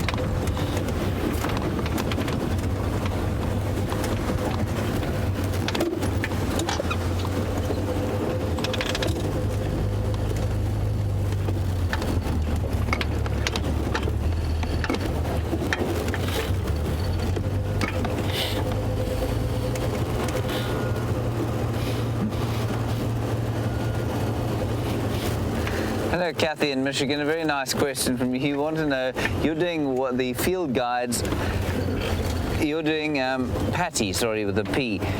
You're doing the Field Guide Association of South Africa's level 1 course, I think. And you're just doing it for the knowledge side of things. And you say that you've read that the pass mark is only 60%, and does that mean that the people who were walking around with you in the bush only knew 60% of the things that they saw? Patty, it's a little more complicated than that. The Fagasa Field Guide, that's the acronym for Field Guides Association of South Africa, their level 1 course is aimed at, I mean, it's pretty basic level. And the exam is set in such a way that, I mean, the questions are so specific that to get them completely right, exactly, and get more than 60% is not as easy as it would seem. That said, I would agree that were you to have a guide who got less than 80% for his level 1, I would say you'd have to question his intellectual ability. If he had actually studied. But Kathy, there are lots of us who've never done a Fagasa exam. I've never done one. I've been a member of the association, but I haven't actually done an exam because by the time they sort of came out, I had already had sort of 5 years of experience, and I was assessed by one of their guys. And writing the exam seemed like a superfluous need. And the reason for that is, the point of that story is that there are thousands of ways to get bush knowledge here, and a lot of the best guides that we have and some of the best trackers that we get out here would fail a Fagasa test outright because they're illiterate. But they have more knowledge in their heads and in their collective experience than any number of Fagasa field guides. So yes, I mean, while it is an excellent industry standard, the Fagasa things, they're certainly not the only way to learn to become a field guide or to become bush savvy.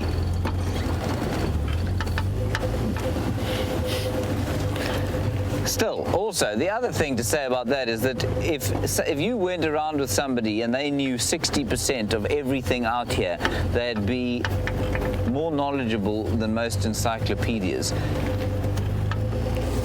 I learn something new out here every single day.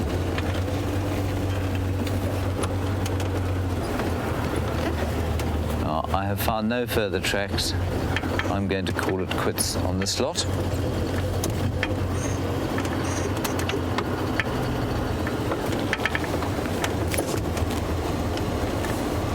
All right, let's go across to Scott, get an update from him, see what his plans are, and I will catch you once I've made a new plan as to what to do.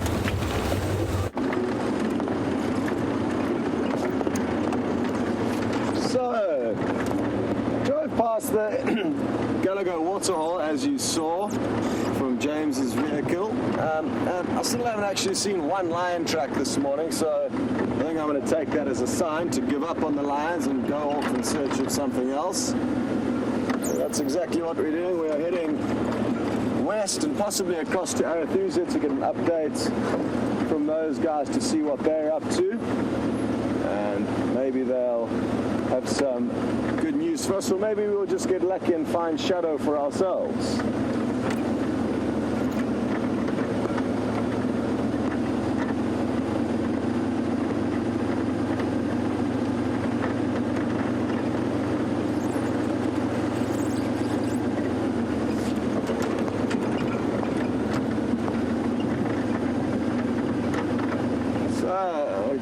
There was some concern for a waterbuck that could have possibly got stuck at the Arathusa waterhole. It's not an unlikely event, and I guess it'll be a lucky meal for whichever predator stumbles upon the unfortunate animal that does get stuck in there, but it is something that does happen in droughts. As animals are forced to try and get to water, they have to get through that kind of muddy, sludgy section to where the water is, and often can get stuck there. So it is a reality that we could well see. Yesterday up across on Arathusa as well at Red Dam, we noticed that one male impala having a tough time finding a good spot to drink from. So So it is a reality for this time of the year, these conditions.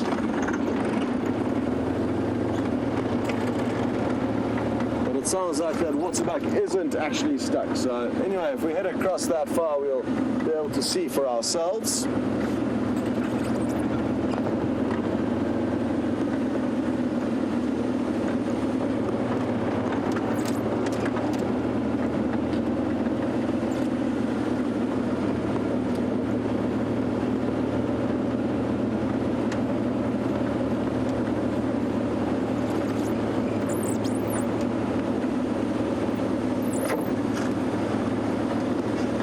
Mr. Shelley in Florida, who's loving these live safaris because he's been on safari to Africa 4 times.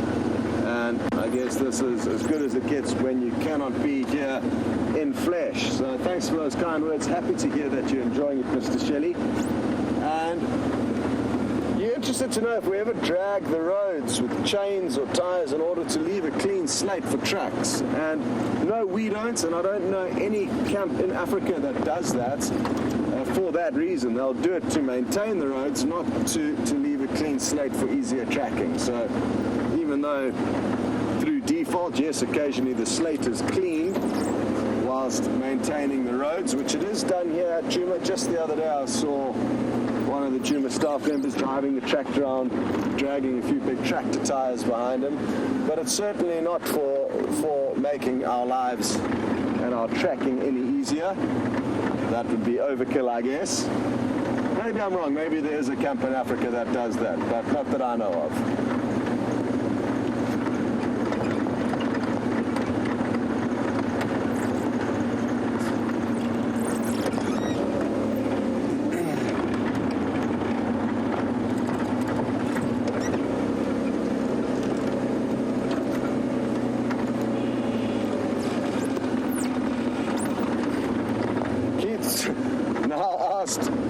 Interesting question. He's wondering how many animals per square mile have the capability of killing us out here. And I guess even though a lot of animals have the capability of killing us, the likelihood of being killed by a wild animal out here is far less than being killed in most major cities around the world in this day and age, I feel. So I don't think we don't have to worry too much, Keith. And like I said, even though there are venomous snakes, and even an impala has the capability of killing us with ease. Their speed and strength compared to ours is no match for us, but thankfully they don't feel the need to kebab us on their horns. Neither do the snakes feel the need to attack us mercilessly. So I feel much safer out here, even though they are potentially dangerous animals. As long as you behave fairly rationally and responsibly, you shouldn't come into any trouble. And that's why day in and day out people go on safari in open vehicles throughout Africa with no harm whatsoever being caused in general. Even though there's the odd casualty on safari, it's a rarity. And it's not often that you hear of people getting into trouble out here. Except for Brent in the United. Except for Brent, of course. Mr. Danger. Brent in the Inyala that went jumping into his window, or VM's window. Brent was in the passenger seat, and next thing he knew there was an Inyala sitting on his lap after smashing through the passenger window of the car. He was being chased by wild dogs. That was a freak accident. And I guess occasionally, yes, those strange things do happen.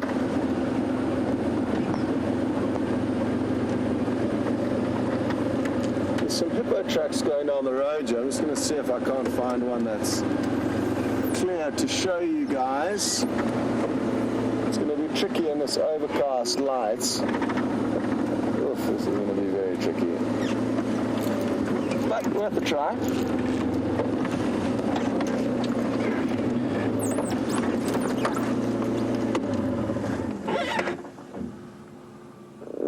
No. There's not much to see here, and that's because of the very flat light caused by the clouds. Oof. It's just a big mixture of hippo tracks there, so we're going to scrap that. It was walking down this road. A good example, though, of how in flat light, without the sun being cast onto the sides of the tracks, it's very difficult to see them. I guess that's a useful excuse for James and myself for not finding the lines. Not easy tracking conditions this morning. Speaking of tracking, that sounds like James has decided to now go for a walk, and hopefully some time on foot will provide him with some more information as to where the lions have gone.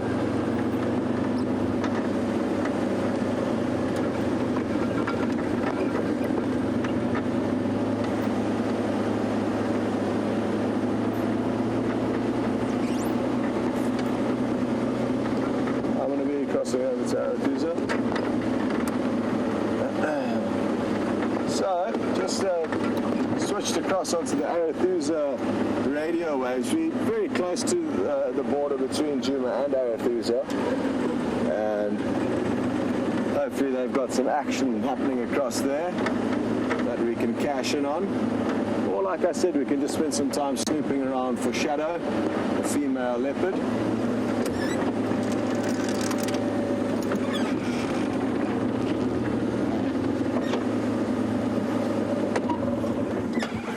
There's a Cape buffalo enjoying his breakfast, and I guess this is one of the more deadly animals. After Keith's question earlier, per square kilometre, this would be one of the last animals I would choose to encounter on foot. So let's hope James doesn't bump into one now, because even now the way he's looking at us now, you can see they're grumpy old creatures, these, the buffalo bulls. They're very short fuse and are one of the most dangerous animals actually when walking on foot in Africa. They tend to cause a lot of trouble for people on foot.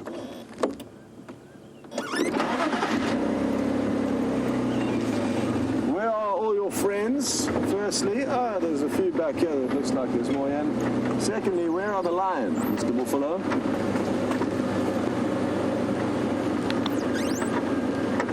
I'm guessing this is just going to be a bachelor herd, but we might get lucky. There may be a breeding herd with youngsters of all different, or of buffalo of all different ages.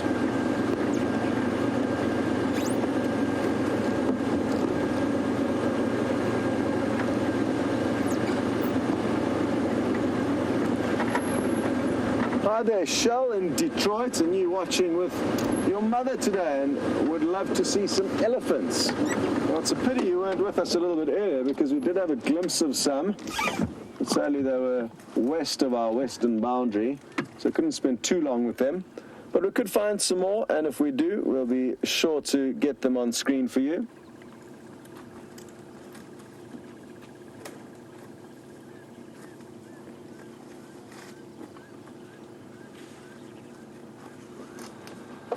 So it seems like they are making do with what little grass is around for now. But tough times for these old boys.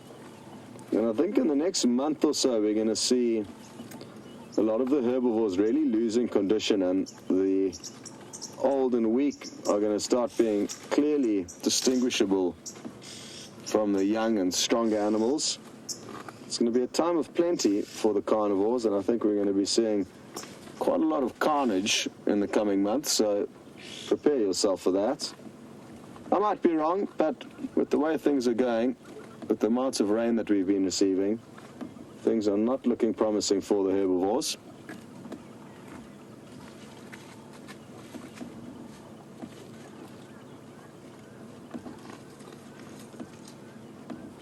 Nice to see the dew claws, or dew hooves, those two little bits of hoof that are elevated off the ground. Occasionally you do see those on the tracks, but it's usually in softer sand where you'll see those depressions.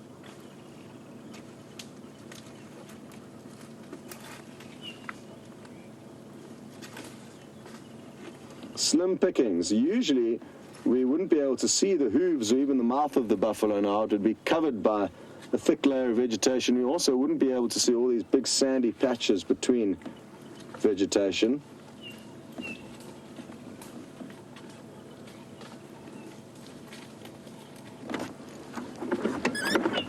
Okay, boys, we're going to leave you to it.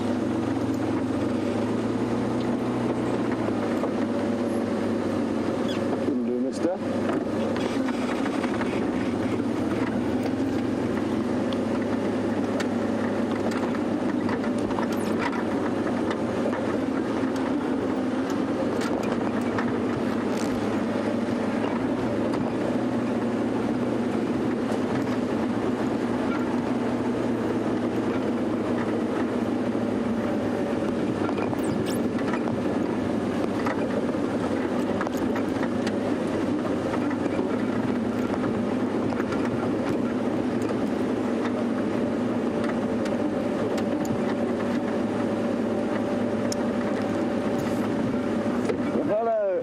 Sabi Zumi, you'd like to know a little bit more about the update on the lion that was seen last night. There was 4 lionesses seen at around 2:45, I'm told. So I'm not too sure exactly where they headed from the dam. Neither is anyone, I guess, otherwise we would have had a better chance of finding them. But they were seen somewhere around then, so they've got a bit of a head start on us. What's interesting is that somebody, I think Diane, also had some audio of what sounded like a buffalo in distress. So maybe they have succeeded. And I think a few others also heard that audio. So hopefully James's little foot patrol now is going to provide some more information as to what exactly is going on. But that's all I've got for you.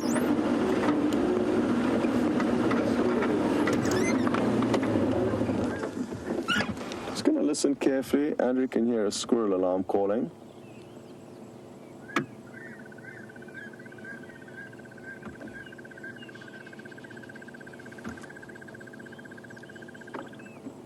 Do you want to go up here or back?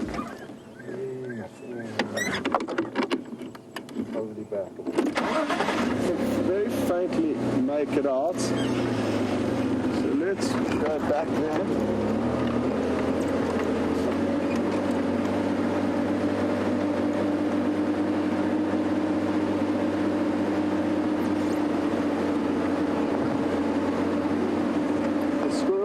Great indicators for predators.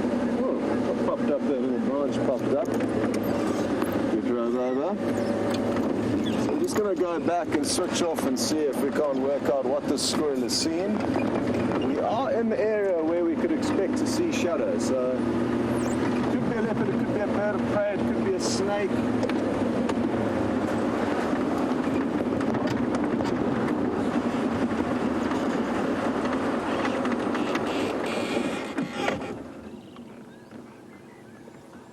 I'm just going to cup my hand over my ear to increase the size of my satellite dish, which you may have seen me doing.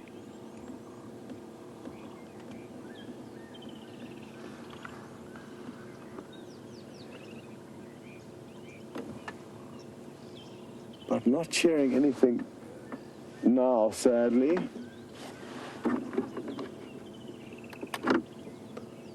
Well done, Andrew. At least you heard the squirrel. I did hear it faintly when we stopped, but nothing now, so not too much more we can do.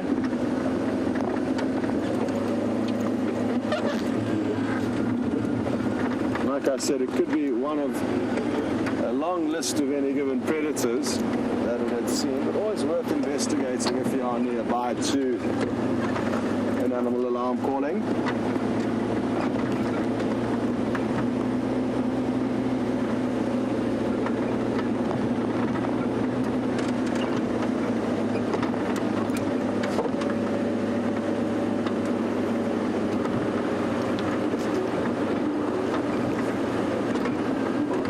To Ray, who would like to know what is the hardest four-legged animal to find. Look here quickly, Andrew. There's a ground scraper thrush carrying off nesting material.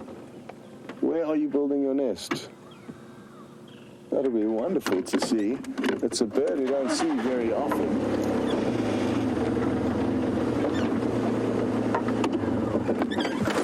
You still got it up there, Andrew. I think it's up on that branch here.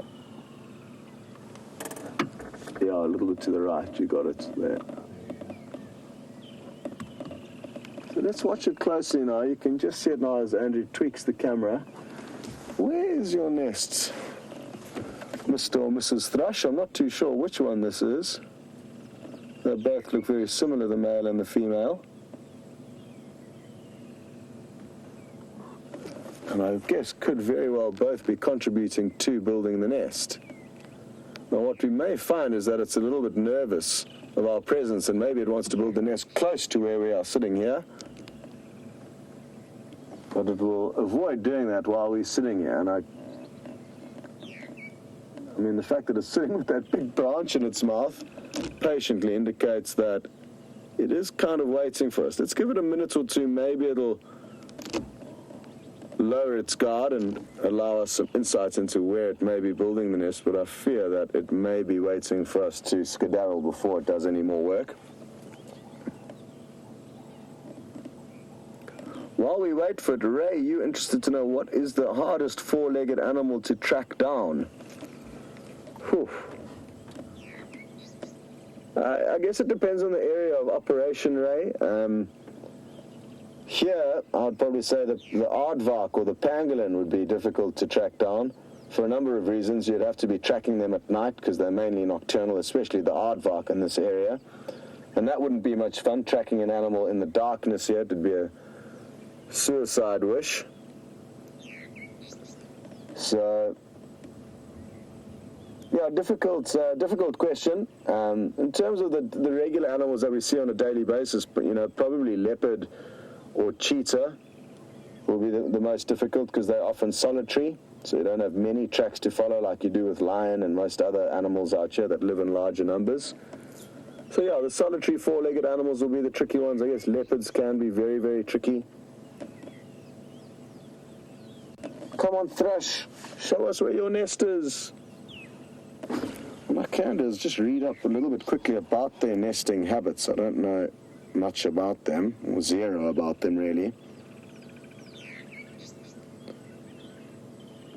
And just to let Nikki know, who's directing the show, if you're trying to talk to me and I can't hear you, apologies, but that's the spot we're in. I know, it's all good.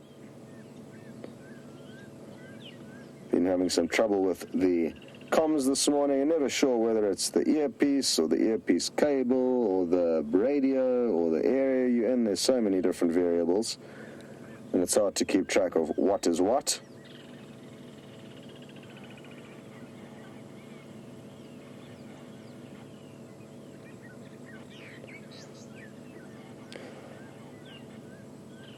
So they nest in a cup nest.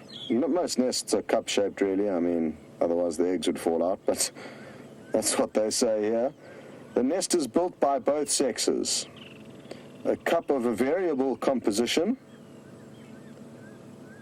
Feathers, leaves, spider webs, weeds, grass, rootlets, you name it. It's in those cup-shaped nests. Okay, more generally cup built of pliable stems. I think that's what that little bird's carrying around now. Well, this is interesting. Nest often built close to that of a fork-tailed drongo, presumably to gain benefit from drongo's aggressive nest defense. Interesting fact there.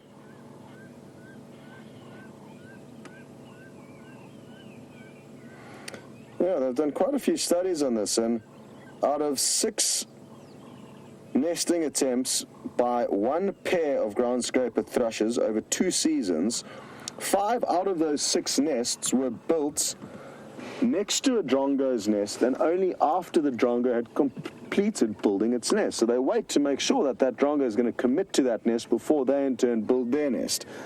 That is fascinating. Andrew, has it flown off? Yeah, he's gone. Where did it go?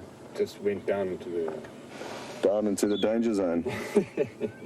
Okay.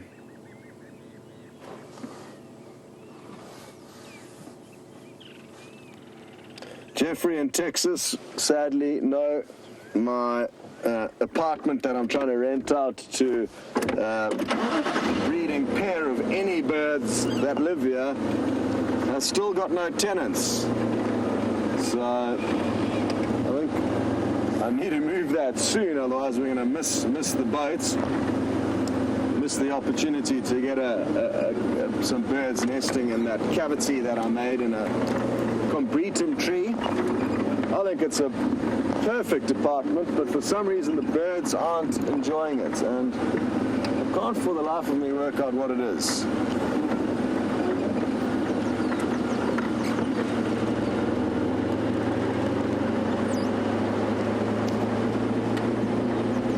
We're going to send you across to James. I'm told he is in a bit of a shaky signal area, so he might be back with us shortly. But anyway, enjoy his updates.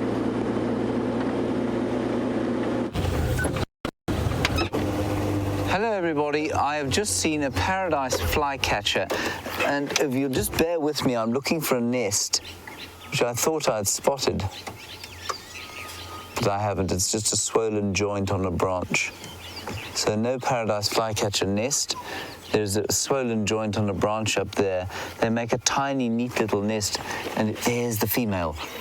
This is going to be very difficult. Okay, so straight in front of us there, Brian, is that green guarri bush, the kind of tallish guarri bush, and you can see a bird flitting in the back of it. That is the paradise flycatcher female.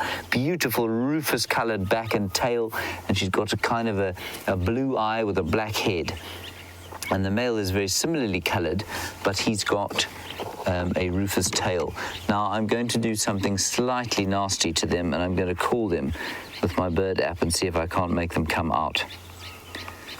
There's quite a lot of bird activity going on here. Right, I know you can't see them, so let's see if we can call them out. This is what they sound like. And I can turn up the volume. That's the sound.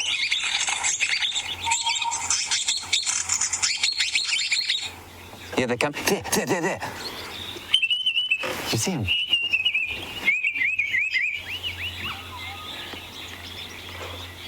This is so cool. Here he comes. I'm going to sneak forward. I'm going to sneak forward.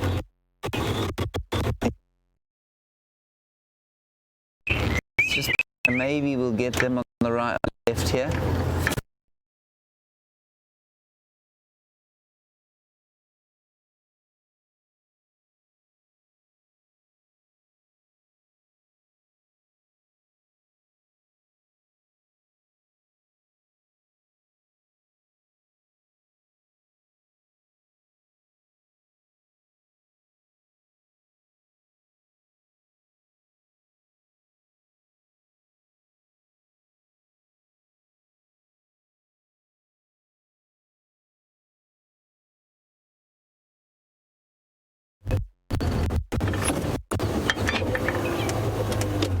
I'm sorry about that, everybody. We had a great sighting. There it is. Can you see in the knobthorn here, Brian, if you just follow the trunk up?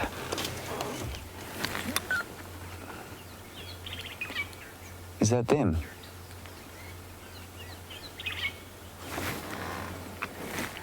Oh, I saw them with my naked eye, and I couldn't see them now with my binoculars.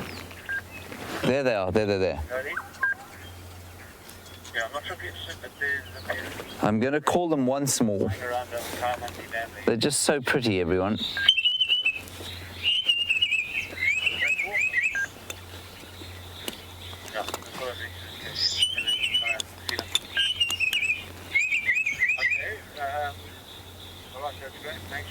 I think they've figured us out.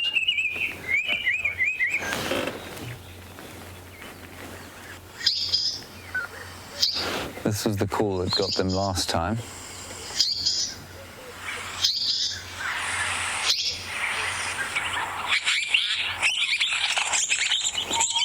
No, they're wise to us. What a pity. Anyway, sorry, we went black screen. We're on a slightly dodgy area. And, yeah, there's the female. Oh, she keeps flying behind a flipping tree, and I can't go back because she's going to fly away. Oh! beastly bird. There. There, Brian, you've got it. There. There. There.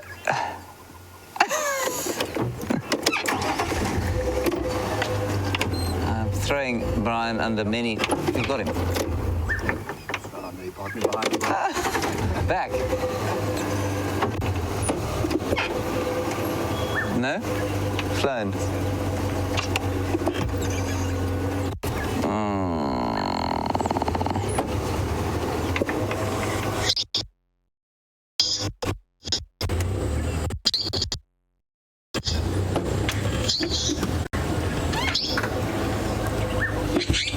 Their very last attempt. That's the app.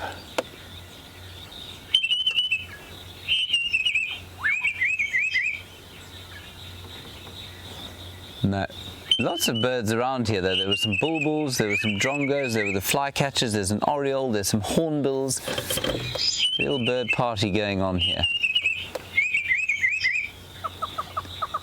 I think the female was coming to check out whether there wasn't a better looking male in the area. Right, so that's it for our fly catching.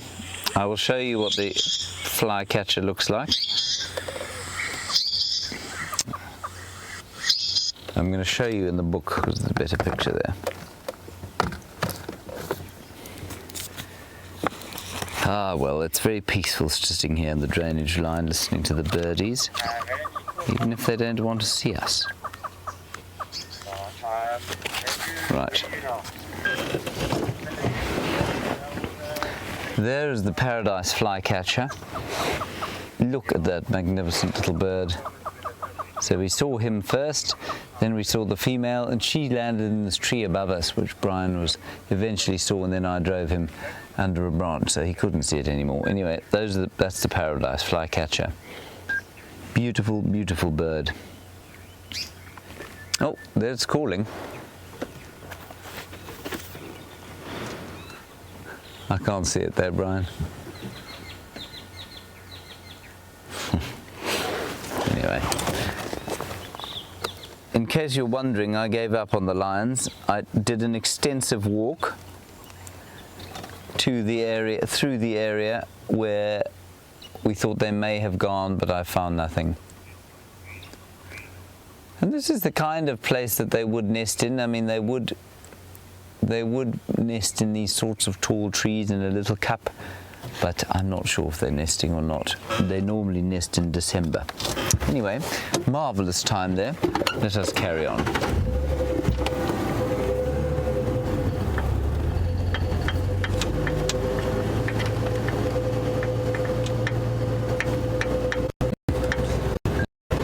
Ex-Ranga, I think a very salient point. You say they have beautiful plumage to attract mates, and then obviously they hide behind the branches to frustrate the twitchers. Yes, and you know, it's funny how you have days like this where we had fresh lion tracks, no lions. We had paradise flycatchers that were just simply impossible to show on camera, and that must be something to do with how we woke up this morning. The side. Brian. Are they gone? Oh, good, they've gone. Yes, yes. Anyway, we're heading towards Buffelshoek Dam now. We can find there.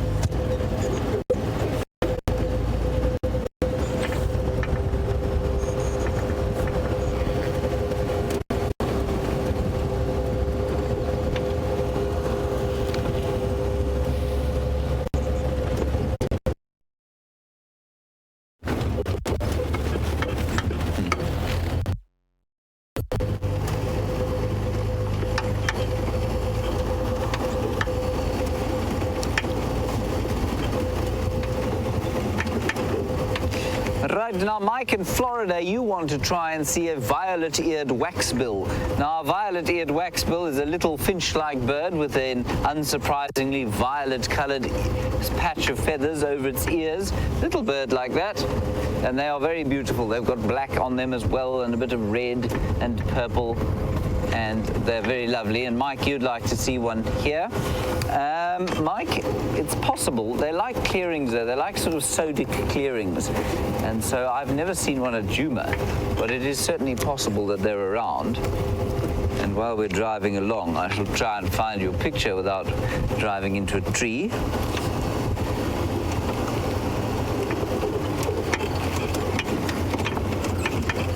And there's the violet-eared waxbill, Brian. Number 5 there. It's a very stunning creature. Shall I stop? That's the violet-eared waxbill there. Very beautiful with its violet ear, red bill, black throat, blue tail plumage there on the rump. Stunning. So in theory, yes, it's possible to see them here. I've not seen them at Djuma though. Right, on we go. We've got spiders all over the place. I think we drove through a ballooning squadron of them. They're all over my face. Stuck in my beard.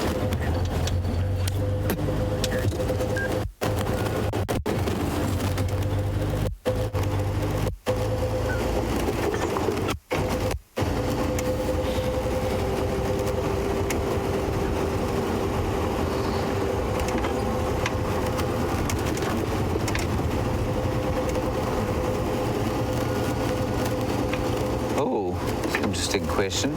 Jen Cole, you want to know what the most pungent flower is here. Pungent as in unpleasant would be the carrion plant, which smells, as its name would suggest, like rotting meat, and possibly because it's pollinated by flies, I think. So that smells pretty awful. Then the close second, in fact possibly even worse, is the silver cluster leaf when it flowers. And the silver cluster leaf smells like bad feet, sort of cheesy gorgonzola feet. It's very disgusting. And the only smell similar used to come from Brent Leo Smith's old boots. And he's mercifully got rid of those since Jamie arrived on the scene. I'm sure she wouldn't have tolerated them. Thankfully, she's done the world a great service by getting rid of them. Nothing here at Buffelshoek Dam. So that is the silver cluster leaf flower, very foul indeed.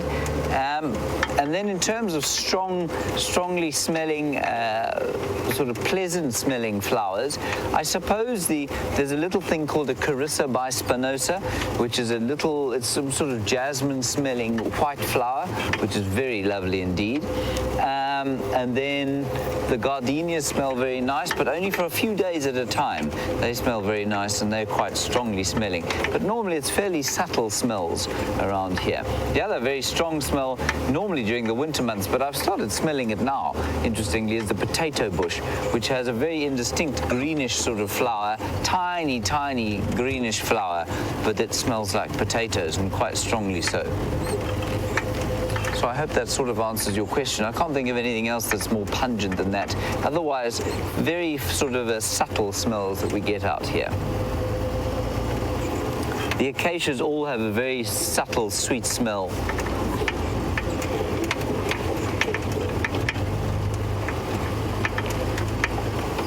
And what you find is that the more colourful a flower is, the less it smells out here. So apparently, I think Brent was showing you a red star zinnia the other day, which occurs around the clearings on quarantine, and they don't smell at all.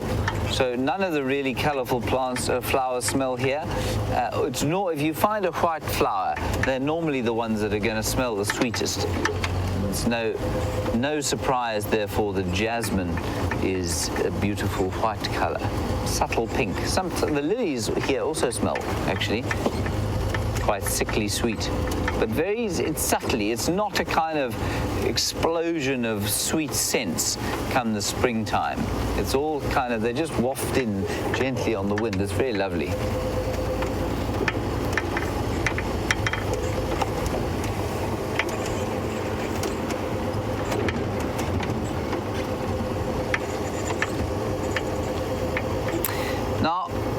while we're talking about things that grow out of the ground, goober waller. That's just a wonderful name to say. I think I might say it again.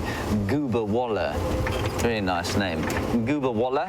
You would like to know about fungus and what kind of fungi we have growing here, and do we have mushrooms? Yeah, we do get mushrooms every so often. Oh, I thought Brian had spotted a leopard. What he was doing was actually removing the aerial from the way of a tree. Goober waller, yes, we get mushrooms after rain. You get something called a bracket fungus, which grows in trees. And then in the termite mounds, you're absolutely correct. You do find fungus. It's not mushrooms so much as it's a fungus that produces cellulose that then that produces cellulase that then digests cellulose and lignin in the structural plant material that the termites eat, and the termites then eat the fungus. So they grow and maintain these fungus gardens. And I think there are ants in South America that do the same thing, and that would be an example of what we call convergent evolution. Ants and termites are not closely related at all. So, yep, nice one. Thank you, goober waller. Nice name that, Brian, don't you think? Goober waller.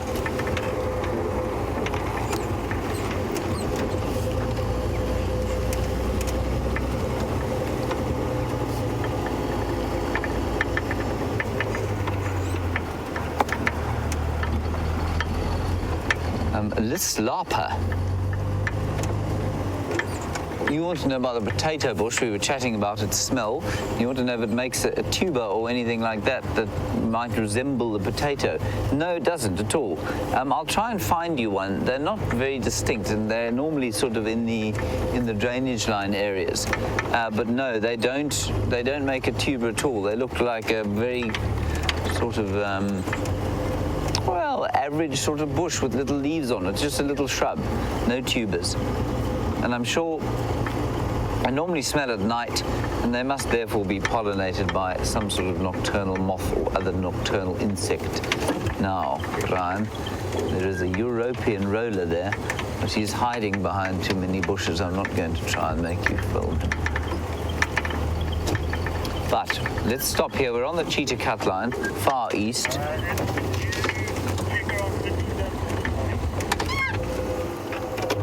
And what I can hear, if you listen very carefully on the birds, well, the birds never let us down. There, you can hear that bird going. There it is. No, it's not there. That was a dove. That's called a Steerling's wren warbler.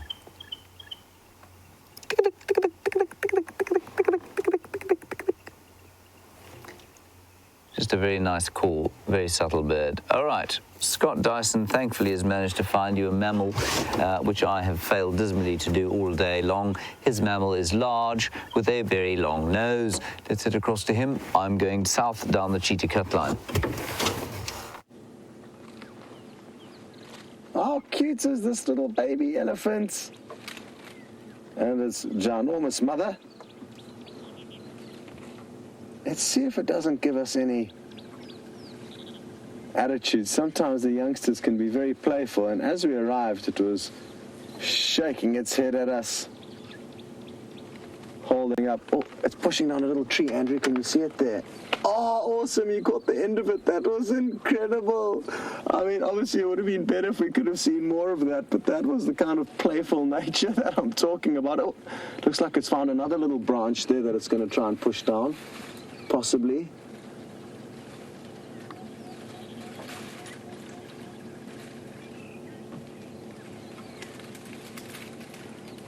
And some of you may have noticed that the end of this female's trunk is missing.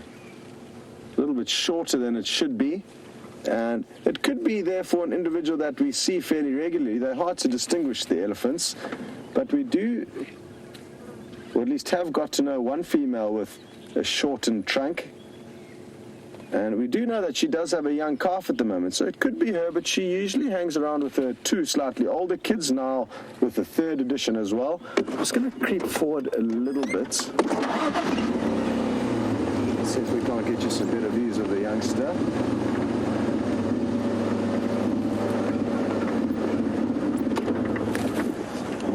mother standing right there. The youngster's not going to feel too threatened by us, so that's the good news. I can't work out if this is the half trunk that we usually see. I still actually haven't seen her trunk very clearly. There we go. Oh, hard to tell. Look at this. Cute. And let's see if the youngster doesn't come up and show us how big and strong it is. But there are a few females around at the moment that are missing the ends of their trunk. Sadly, there's a terrible form of poaching that is used when a wire noose or a snare is set on the pathways that animals walk down and indiscriminately latch onto limbs or trunks of various animals and then tighten. And that is the likely cause of all the elephants that we see missing their trunks here. And I'm hoping Shell and her mom are still watching all the way in Detroit, because they asked for us to find them some elephants. What have you put in your mouth there, youngster? Is that a big piece of bark you're chewing on? And just like any young animal, they can be playful and a little bit clumsy. It takes them a while to get to grips with that trunk of theirs.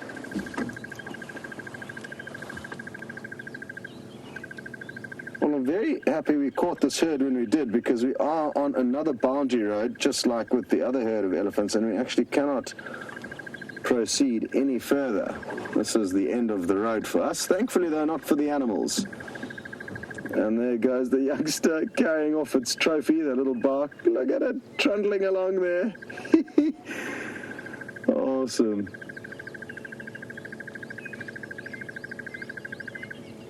I haven't managed to hear any clear updates as to what's going on Arethusa. There could well be something happening, but I just can't seem to hear any of the updates that the guys are giving me. So hopefully we're not missing out on anything. What I've decided to do is just keep driving in and around this area where I'm hoping that we may find some sign of Shadow, a female leopard who is allegedly bearing suckle marks and therefore, in all likelihood, has cubs. So that's what we're looking for in and around here. And I'm just going to wait for this Ellie to disappear out of view, and then we will continue on our search.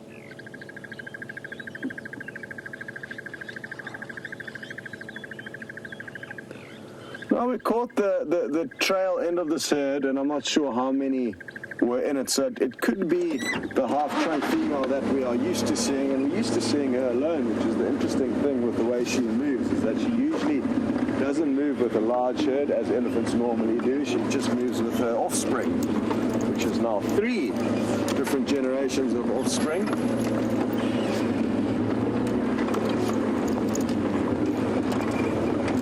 But I can't be certain that that is the case, because we just caught the trailing end of that herd. It could have just been her, and there could be more further up ahead. Hard to be certain.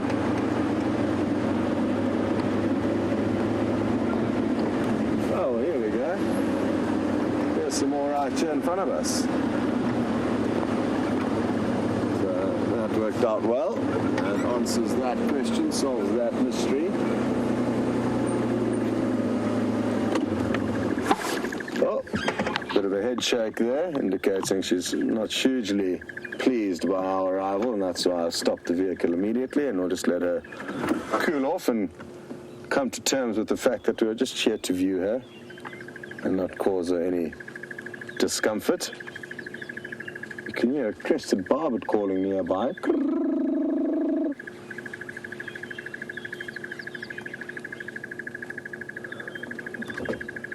As well as a few other birds. I can hear some starlings, some rattling cisticulars.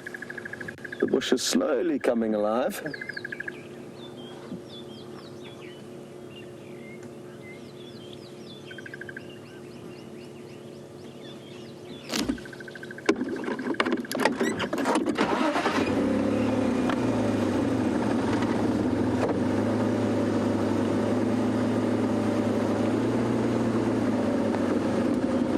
Spread out on both sides of the road now, but as you can see, it's very thick here, so not the easiest spot for viewing them, but I think we might get a little gap here of two youngsters.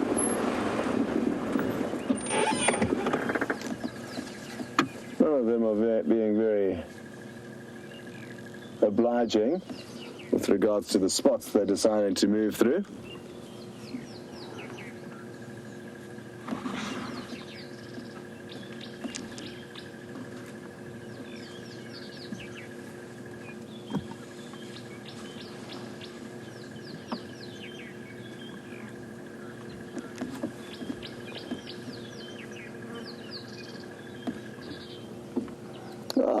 Great confirmation from Shell in Detroit and her mom, who are still watching, so I'm glad you stuck around for long enough to find you some Ellies.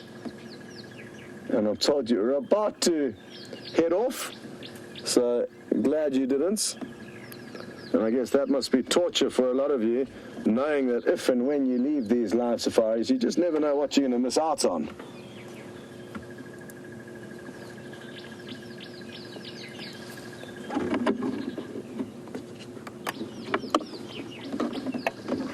See if we can't creep up a little bit further and see what the rest of the herd are doing. Doesn't look like we're going to get much joy with those individuals, but there are some, like I say, on the left-hand side of this little road that we're on. That might work temporarily.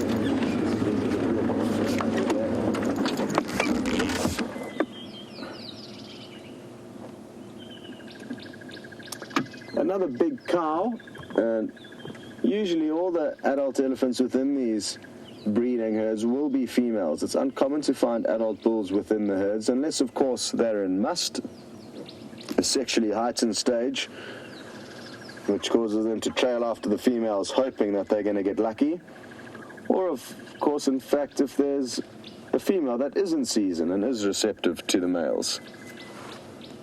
But they don't have a dominant male, that's for certain. Nikki's just asked me whether I think it's greener across here on Arethusa, and yes, I think it is ever so slightly a little bit more green, and it's remarkable how the rainfall varies even over such small areas within the Sabi Sands. Just the other day we had a decent amount of rain, and all the different lodges updated us as to how much rainfall they got, and it basically spread from 10 millimeters in some parts of the Sabi Sands to 70 millimeters in other parts. And I mean, these are not huge distances. The Sabi Sands is only 60,000 hectares. It's a small reserve, relatively speaking, yet massive changes in rain. I remember also Brent came back from Arethusa one morning and was hugely surprised by the amounts of water that was in all the little puddles and wallows, whereas across on Juma it was bone dry. So there are slight differences here to there, and apparently further west of here it's even wetter and more lush.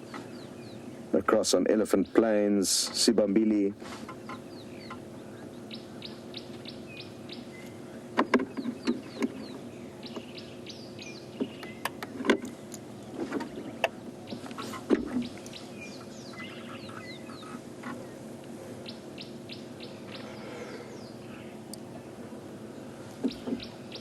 Hi there, D. Phillips. You would like to know how old I thought that young elephant was that we saw earlier.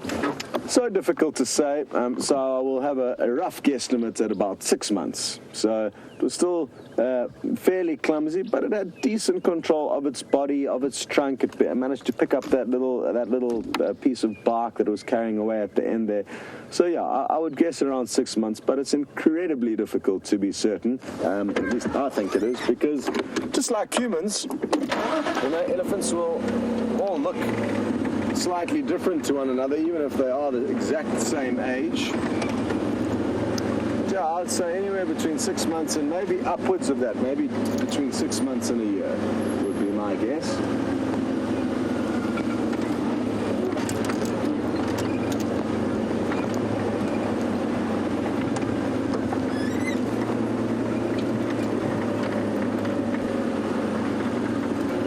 little calf looked like a little boy, and James Richards has noticed that the half-trunk female that we usually see as the newest addition to her family is a little boy. So that correlates well, James, and thank you very much for pointing that out. Oh, you see this riverbed here? Somewhere in here is where Shadow could be nestling her cubs. It's a very small little drainage line or riverbed. And we're going to drive parallel to it now with the hope that we may.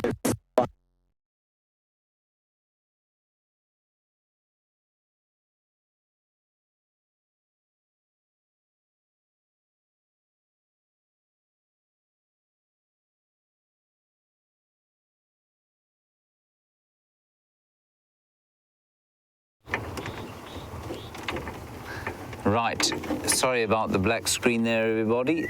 Scott, not his fault, obviously. Just Jigger struggling wherever he is, she is. Don't know if Jigger's male or female, actually. So we're here with a very large, very beautiful herd of impalas. And in the background, you can hear the southern boo-boo calling.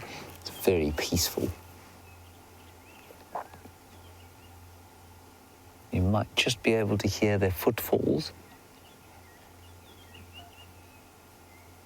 You can hear the mothers going wah, wah, calling their youngsters. I used to think it was the babies that did that, but it's normally the males, at least the females.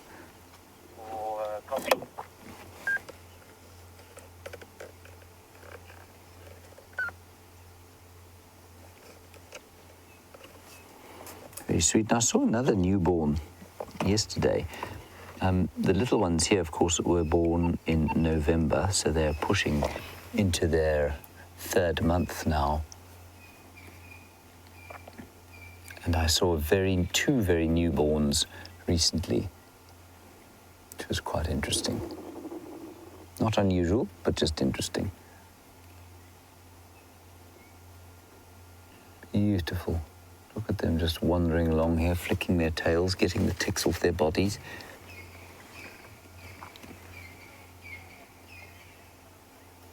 And this, of course, is a nursery herd, and the babies are still very much suckling. Well, no, in fact, they'll be pushing towards weaning now. They'll definitely be eating grass, but there probably are a few of them that are still suckling.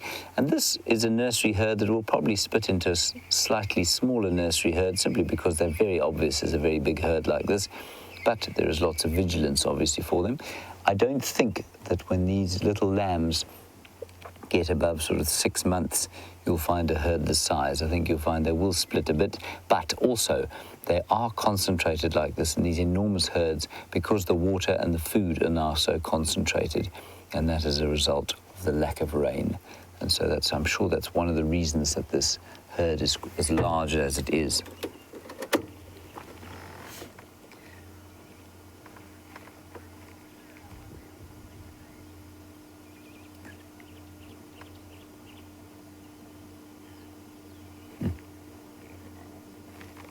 Let's just sneak slowly. Oh, there's a big ram. He's come onto the road and he made his little noise.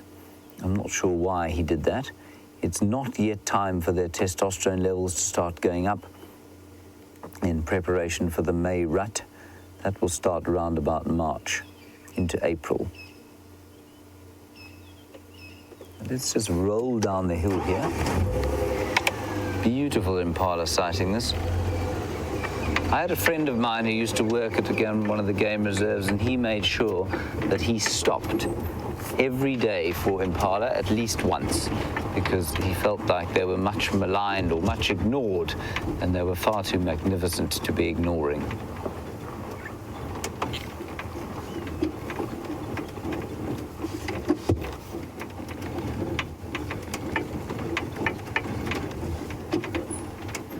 We're going to watch these impala disappear into the bush here. Scott is back with the elephants. Let's go across to him.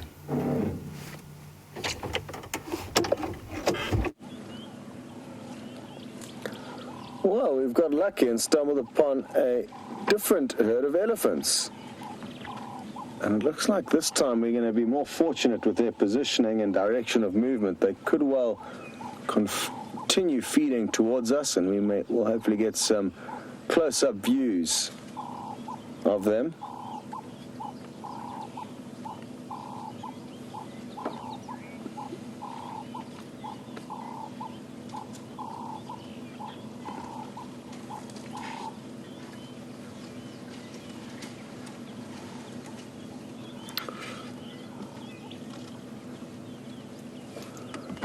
Hello to Ellen, and you'd like to know the likelihood. Look at this one resting its foot there. That's awesome.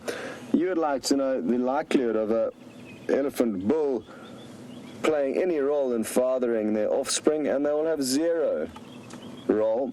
It will be born many moons after mating, 22 months thereafter, and the bull could be many hundreds of miles away by then.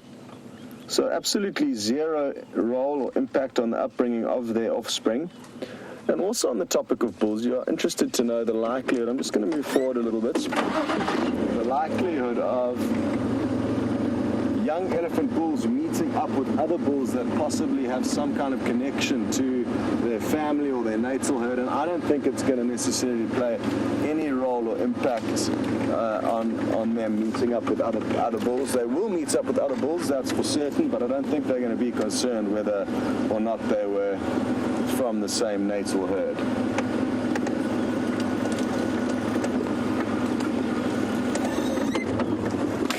In a good spot. This is a large herd of elephants, and they're just about fully encompassing us at the moment. Hello, cute youngster.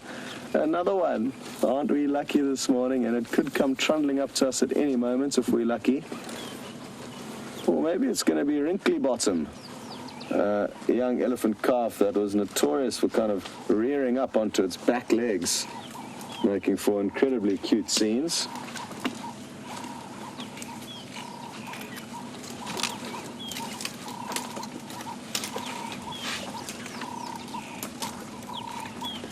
You can hear the Cape turtle dove calling.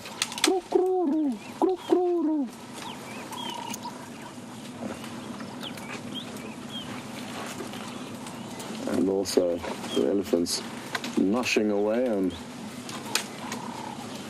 all matter of different plants. Some are feeding on grass, some are feeding on leaves, and at this time of year during a drought, they're going to be very resourceful, tapping into many different parts of plants and sections of plants. Andrew's just noticed the young calf's poked its nose out, and it looks like it's getting bullied by a slightly older calf.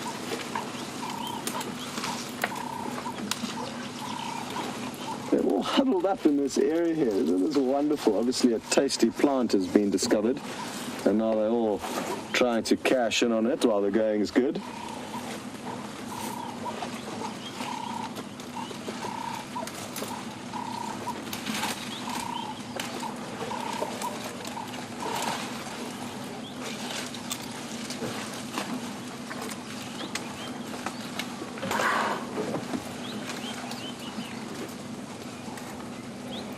What an awesome angle we've got of this one snacking away now.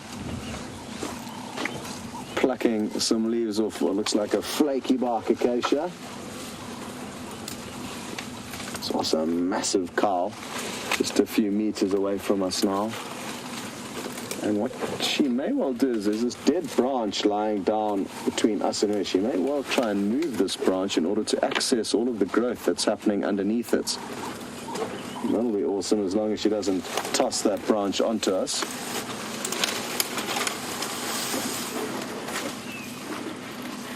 No, wasn't interested in that plan. How wonderful though, just meters past us, not concerned by our presence in the slightest. This youngster, I don't know if you noticed something in its mouth there. It had something kind of reddish in coloration on the upper roof of its mouth. Come on, come and say hello.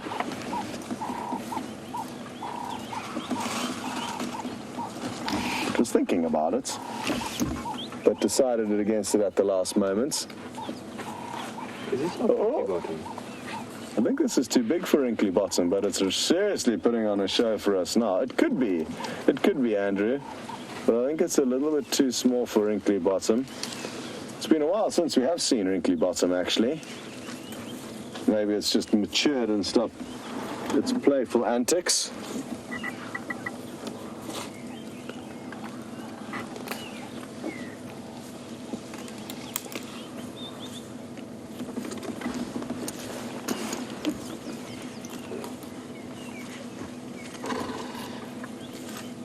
Digging around those roots that obviously smells very tasty but difficult to access the goodness, and it looks like it's going to settle for a grassy shoot instead. Steve in Ontario, you would like to know if there's any sorry, I was just letting Andrew know that these two young bulls are having a little bit of a wrestling match.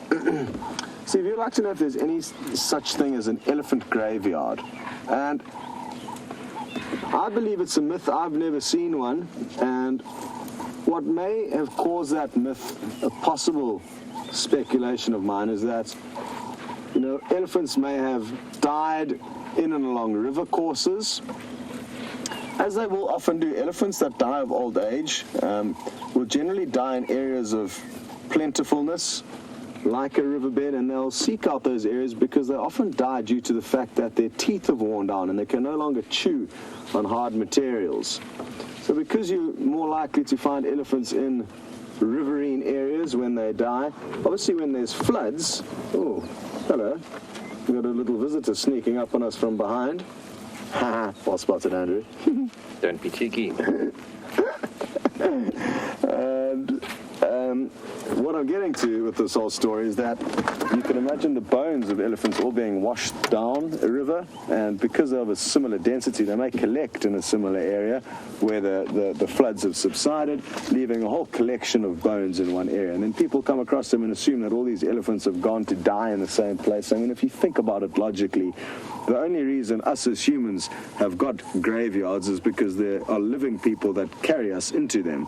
And that's not so much the case with elephants. They don't get carried in coffins to graveyards. So how on earth would they all just decide to die in the correct spot, if you think about it like that?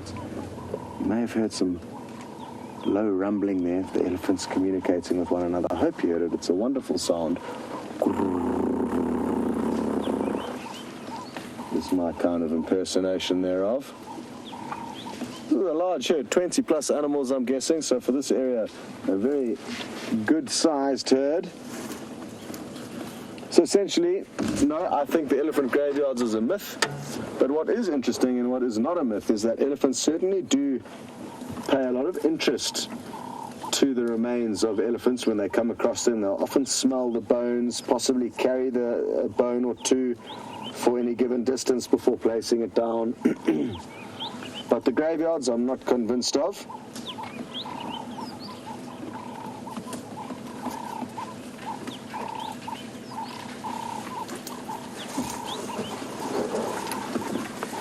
Oh, a few more youngsters having some rough and tumble up to our vehicle here.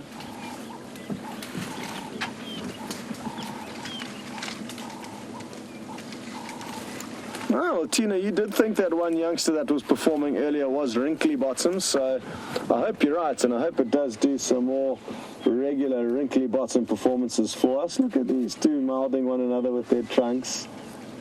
That is awesome.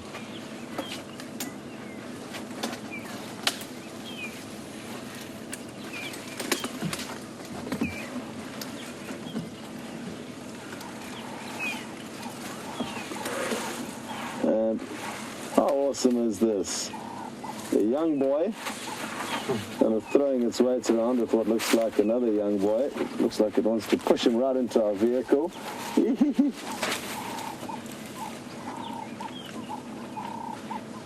Wonderful stuff. And the play continues.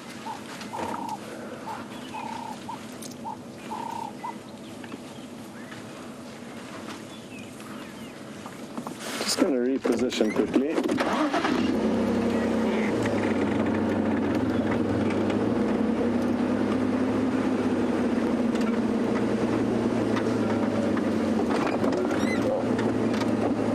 And I mentioned earlier that what you can find find elephants doing at this time of the year is moving dead branches away. And it looks like there's one about to try and start doing that in order to access the nursery of growth underneath. It looks like it's having trouble, though, getting this fallen down buffalo thorn to where it wants to be.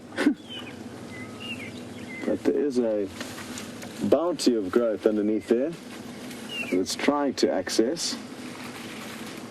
Not very successfully, though.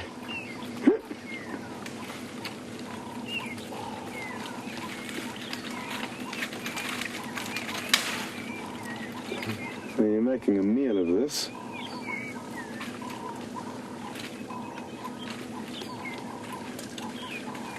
Let's see if it's gonna have the commitment and brain power to crack this puzzle. All it needs to do is walk to this edge of the buffalo thorn and drag it away. It'll take just a moment. But it doesn't look like it's going to work that one out. It is getting to some little bits and pieces. Oh, that's eating some morning glory flowers. If you zoom in quickly, Andrew, you'll see some purple flowers getting sucked up into its mouth. Are they still dangling there? No, I think they're already gone, but that's what it was targeting. It might find a few more.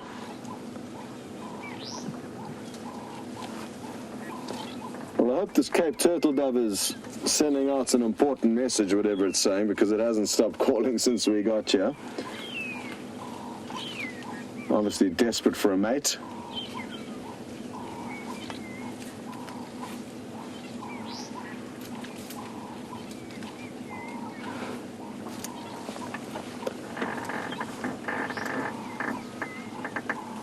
To Jen on Twitter, and you've noticed that elephants will often swing their feet whilst using their trunk to pluck up food, and is there any reason for that? And yes, it's often to try and break off the roots or the base of the plants, so they'll be kicking the base of the plants as well as pulling with their trunk. And I'm sure if we watch this one for long enough, it'll perform that very act for us. But yeah, like I said, it's a combination of pulling and kicking to snap the roots. There we go. No, you see this one attacked the buffalo thorn from the right angle and therefore could effortlessly move it. There we go, that's how you do it. All whilst multitasking, as you can see. Some freshly baked bran muffins, and now a smoothie machine.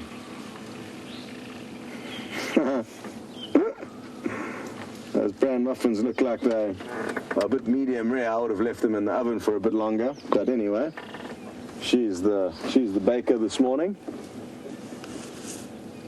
Or he, rather, as is clearly being depicted to us.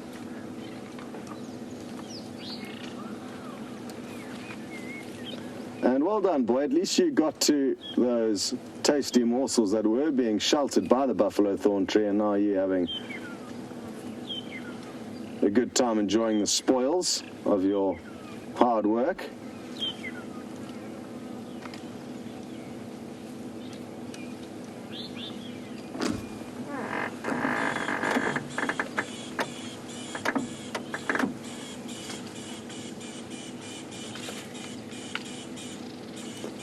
Anna Marie has pointed out something interesting. She's been watching a few of the elephant bulls in Tembe, and apparently she's noticed that they appear to have bigger tusks than the bulls here in the Sabi Sands, and it is possible.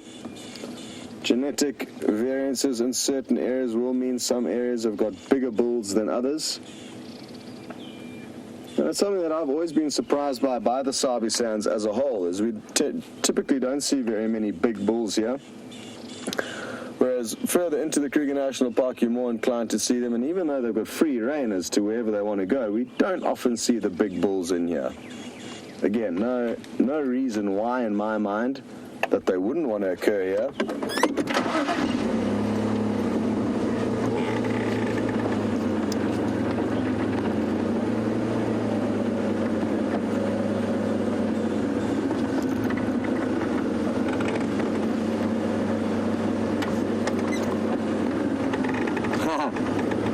Apologies, I was yawning morning when I answered that question, I think Angie picked up on my voice there. That was Annie and Derbs. Well done, Annie.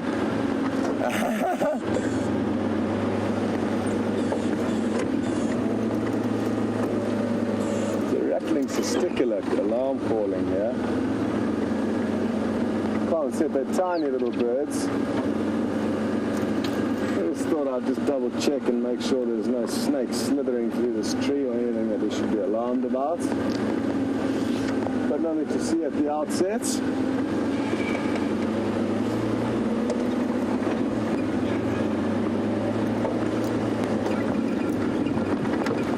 Alright, well we're going to continue on, probably start winding our way back to camp, and we're going to send you across to James for an update on what he's been up to.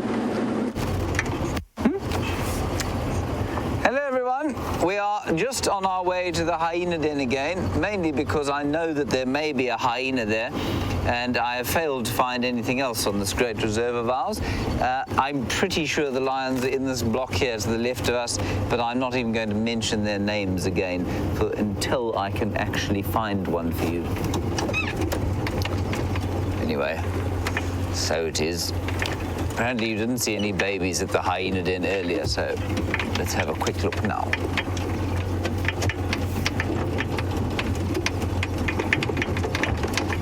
Just madam with blood on her face, signs of hyenas having pilfered something during the night. Do you think we could find what they stole or the victims of their thievery? No, we could not find them.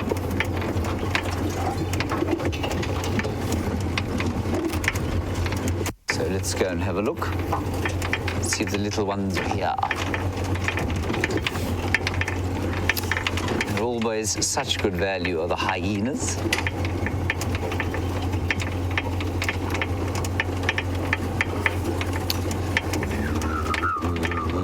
In we go.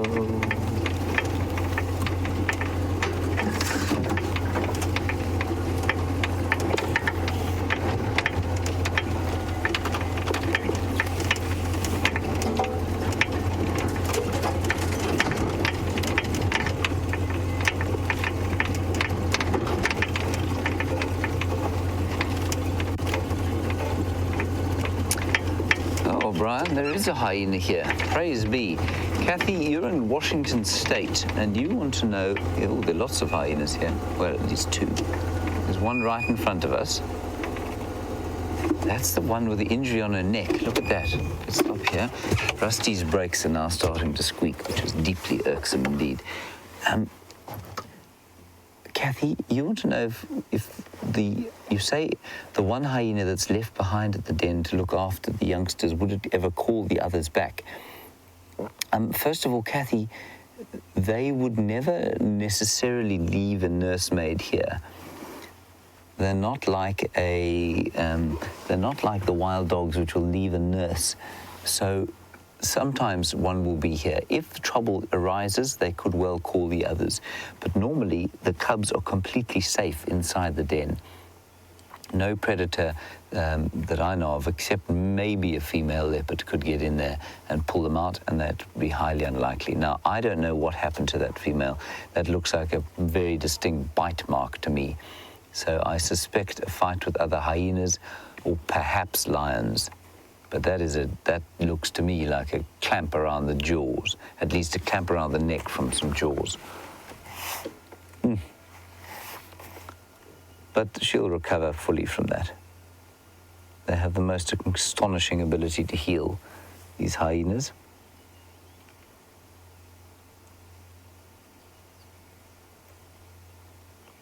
And that nose is so powerful, every time a little scent catches her on the wind, she'll lift her head and look. So she's pretty comfortable.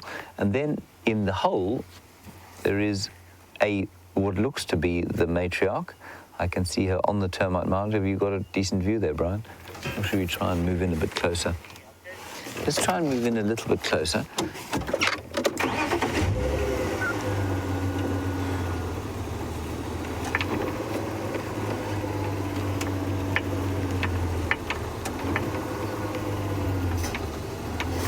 And that is the matriarch. Oh, what have I hit? That's the matriarch there. And she's got certainly a little bit of blood on her face still.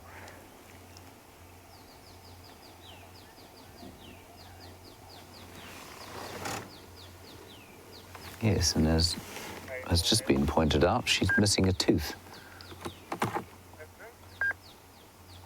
You don't get to her elevated position in life without her. Well, you know, losing the odd thing on the way. There's certain costs to being the most dominant hyena in town.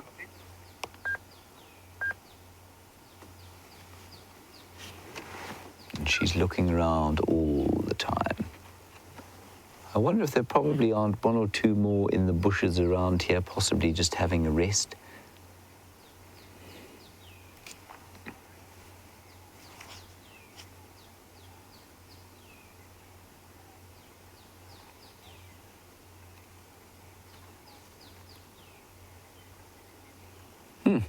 Eric in Virginia Beach, a very nice query about why the hyenas should have such short hair on their faces. Is it perhaps like the vultures, which are, you know, adapted to putting their heads right into carcasses, and not having feathers on their heads, of course, does help that process. It also means that those feathers don't get mucked up and caught, you know, they don't get messy. And which in turn reduces the probably amount of disease that goes around. Eric, there might be something like that, but if you look at their faces, you know, they're not actually that much less hairy than the rest of their bodies. So there might be an element of that. They do lick each other's faces extensively, so I don't think there's a sort of disease reason behind why they should have slightly less hairy faces, but it might have something to do with it. So although the color, here she comes, although her color is very different on the face, it's not, the hair is not actually that much more sparse than it is anywhere else on her body. She's salivating at the thought of the dinner she had last night. I'm feeling quite the same at the thought of my breakfast in a few minutes' time. I'm not salivating there, everybody, don't worry. I'm managing to control myself.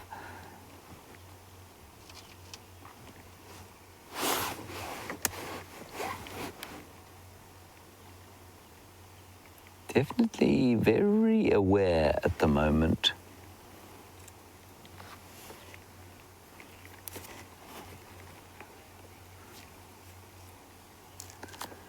And Lady Luger, I don't recall talking to you before, Lady Luger, so if you are relatively new, thank you for your question. You want to know where the other den is? Well, given my exceptional sense of direction from today, east is basically, well, she's standing on an east-west plane, the hyena there.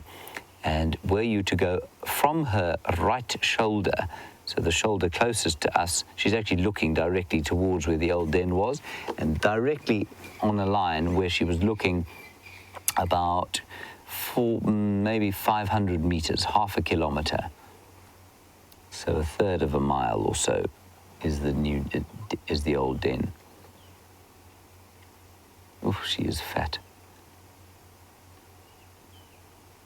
Come on, call your youngsters out, come on. No. Just checking that everything's all right.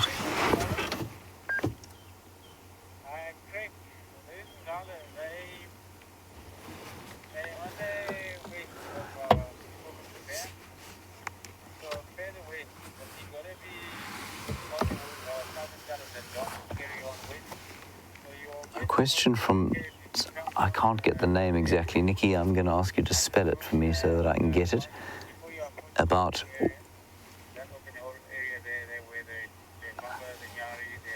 TAGR, Tiger 6, or Tiger 6. You want to know about infection and that wound there. would there be an element of infection that could take place? Tagra 6, I don't believe so, no.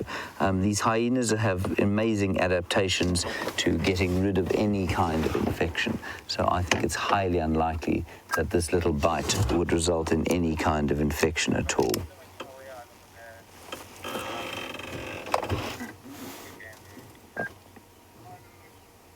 Can you still see this one, Brian? Yeah, obviously.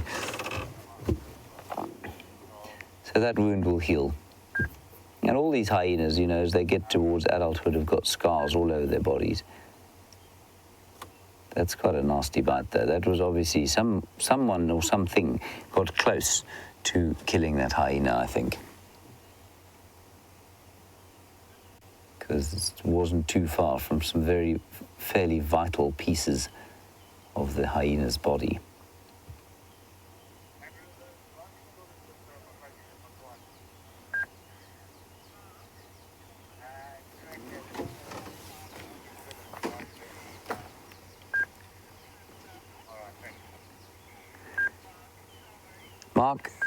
Mark Tilbury, I don't know if your question here is asked in jest or if you are being serious, but you want to know how it is that the Wasabi Sands got its name. Is it because it's so hot? So, for those of you who don't know, we're in a reserve called the Sabi Sands, named for the Sabi River and the Sand River, which make up, well, the Sand River runs through it, and the Sabi forms the southern boundary. She's calling. And no, Mark, it's not called the Wasabi Sands. But look, Wasabi Sands would be a pretty good name, given the heat here.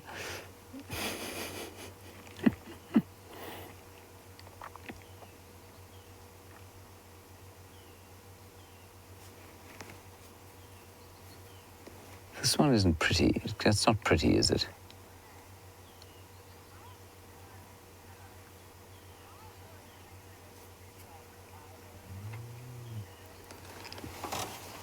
And hello, Kurt. You're on YouTube. You want to know if these hyenas are similar to your dog at home or to any domestic dog. No, they're not. They're totally unrelated. Well, I mean, they're carnivores of the same kind, but they're much more closely related to cats, and they fall into a totally different kind of section of the carnivora. So you get the cat-like carnivora into which the hyenas fall, and you get the dog-like carnivores into which the dogs and the mongoose fall.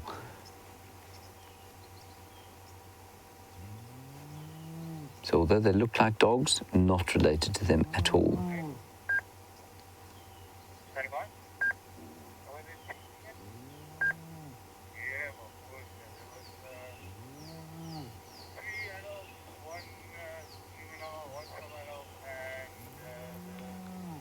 I don't know why she's calling like that. I don't know who she would be calling. As far as I know, she's not a mother here yet.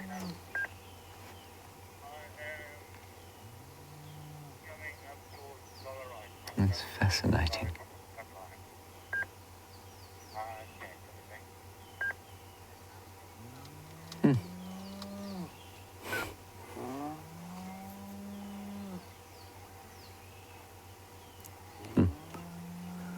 Thank you, Tagger6. You tell us that your name is Tony or Anthony. I had an uncle called Anthony once. Thank you for that. Interesting sounds now. The cloud has remained, which is nice. It's quite warm though. So around us you can hear the cisticolas and the robins, and then the spider hunting wasps you'll hear going zzz by, and then this hyena calling strangely. I don't know what she's calling for.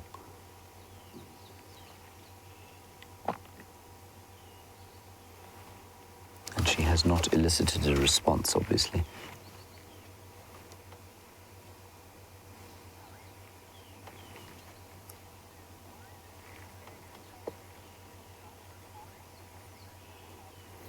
Yes, Brian is making a great contribution to the sort of obesity problems that the world experiences at the moment by filming things full of blood and pus and flies. Well done, Brian. Stephen, you made that comment. Thank you very much. Yes, he's helping us all to stay off our food. Well done, Brian. Do you feel that you've done the world a service this morning? Well done, well done.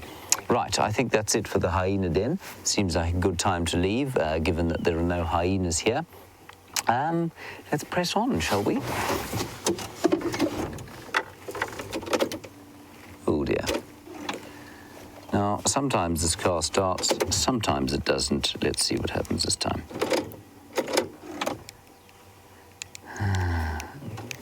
Jamie seems to have found the trick. But Jamie's clever, you see. I clearly am not. Right, I'm going to give one more go.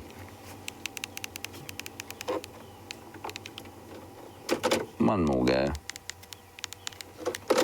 All right, let's go across to Scott. I'll try and get out of here before breakfast has been eaten by everybody else.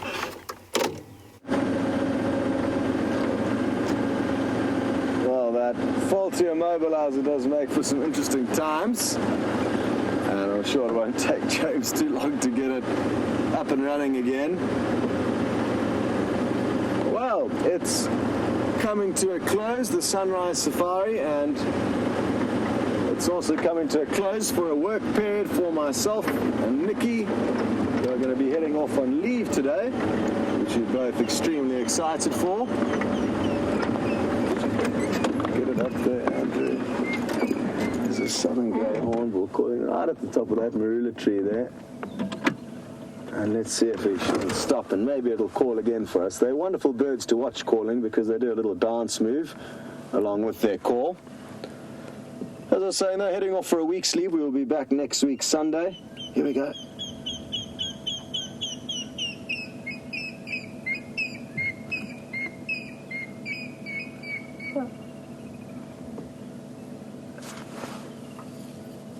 And some of you believe that we're going to be going horse riding. Sadly, it's not this leave, or not planned. We want to go and do some horseback adventures along with other adventures up in East Africa and Kenya. Isn't that a wonderful call? Together with the little wing beat dance move. So sadly, no horse riding plan for this trip, but I have promised to Nikki, with all of you as witnesses, that I am going to be taking her horse riding somewhere, so I'm going to have to make a plan there before I get into trouble. But we're going to be spending the week here locally in the surrounding area, possibly going to go, well, we're going to spend a night in the Kruger National Park tomorrow, hopefully find some mega prides of lion in and around the Satara camp area. There's also 2 white lions in that area, part of a mega pride of about 40 lions. So we'll spend a night there and then maybe explore the surrounding Drakensberg Mountains. So looking forward to the break and checking out some new areas, and looking forward to hearing all the tales when we get back. I'm already a little bit sad to be leaving with all the action that's been unfolding over the last week or so. So, of course, Karula with those cubs, it's going to be interesting to see what happens there in the next week. And I'm hoping you guys get lucky and maybe bump into her while she's moving cubs from den to den. Imagine seeing her getting one of those little cubs in her mouth, carrying one from one spot to the next. So that's something to look forward to, along with all the general excitement of being out with Brent and James and Jamie, who are going to be the 3 presenters showing you a good time. Thank you very much for all your help and contributions over the last few weeks, and of course this morning. Well done, Andrew, for your great camera work and general banter. And to Nikki and Kirsty sitting in the final control room, thank you very much. We'll see you all next time. And we're going to send you to James now for him to say goodbye. It seems like he may have got the car started. See you in a week. Right. Brian and I were just discussing various animal sounds, and we were making silly animal sounds. We drove out of the hyena den, only to find a Cheetah Plains vehicle driving into the hyena den, looking rather astonished at what they'd been hearing. We thought we were alone. We weren't. I'm sure you've all had that experience. I've had it live. Of course, I was singing to some warthogs yesterday when we went live, and I didn't realize. Whoops. Right, that's it from us today. A big thank you to Brian for your effort filming the lack of animals that I found. Thanks to Nikki and Kirsten in the final control. Nikki and Scott on leave from this afternoon, so we wish them the best on their travels. I'm not sure where they're going into the Kruger for a little while. There's another Paradise flycatcher, the fourth one I've seen today. I'm not even going to bother. Until this afternoon at 4 o'clock, we will see you then. Stay safe and happy wherever you are in the world, and I hope to do better later this afternoon. Bye.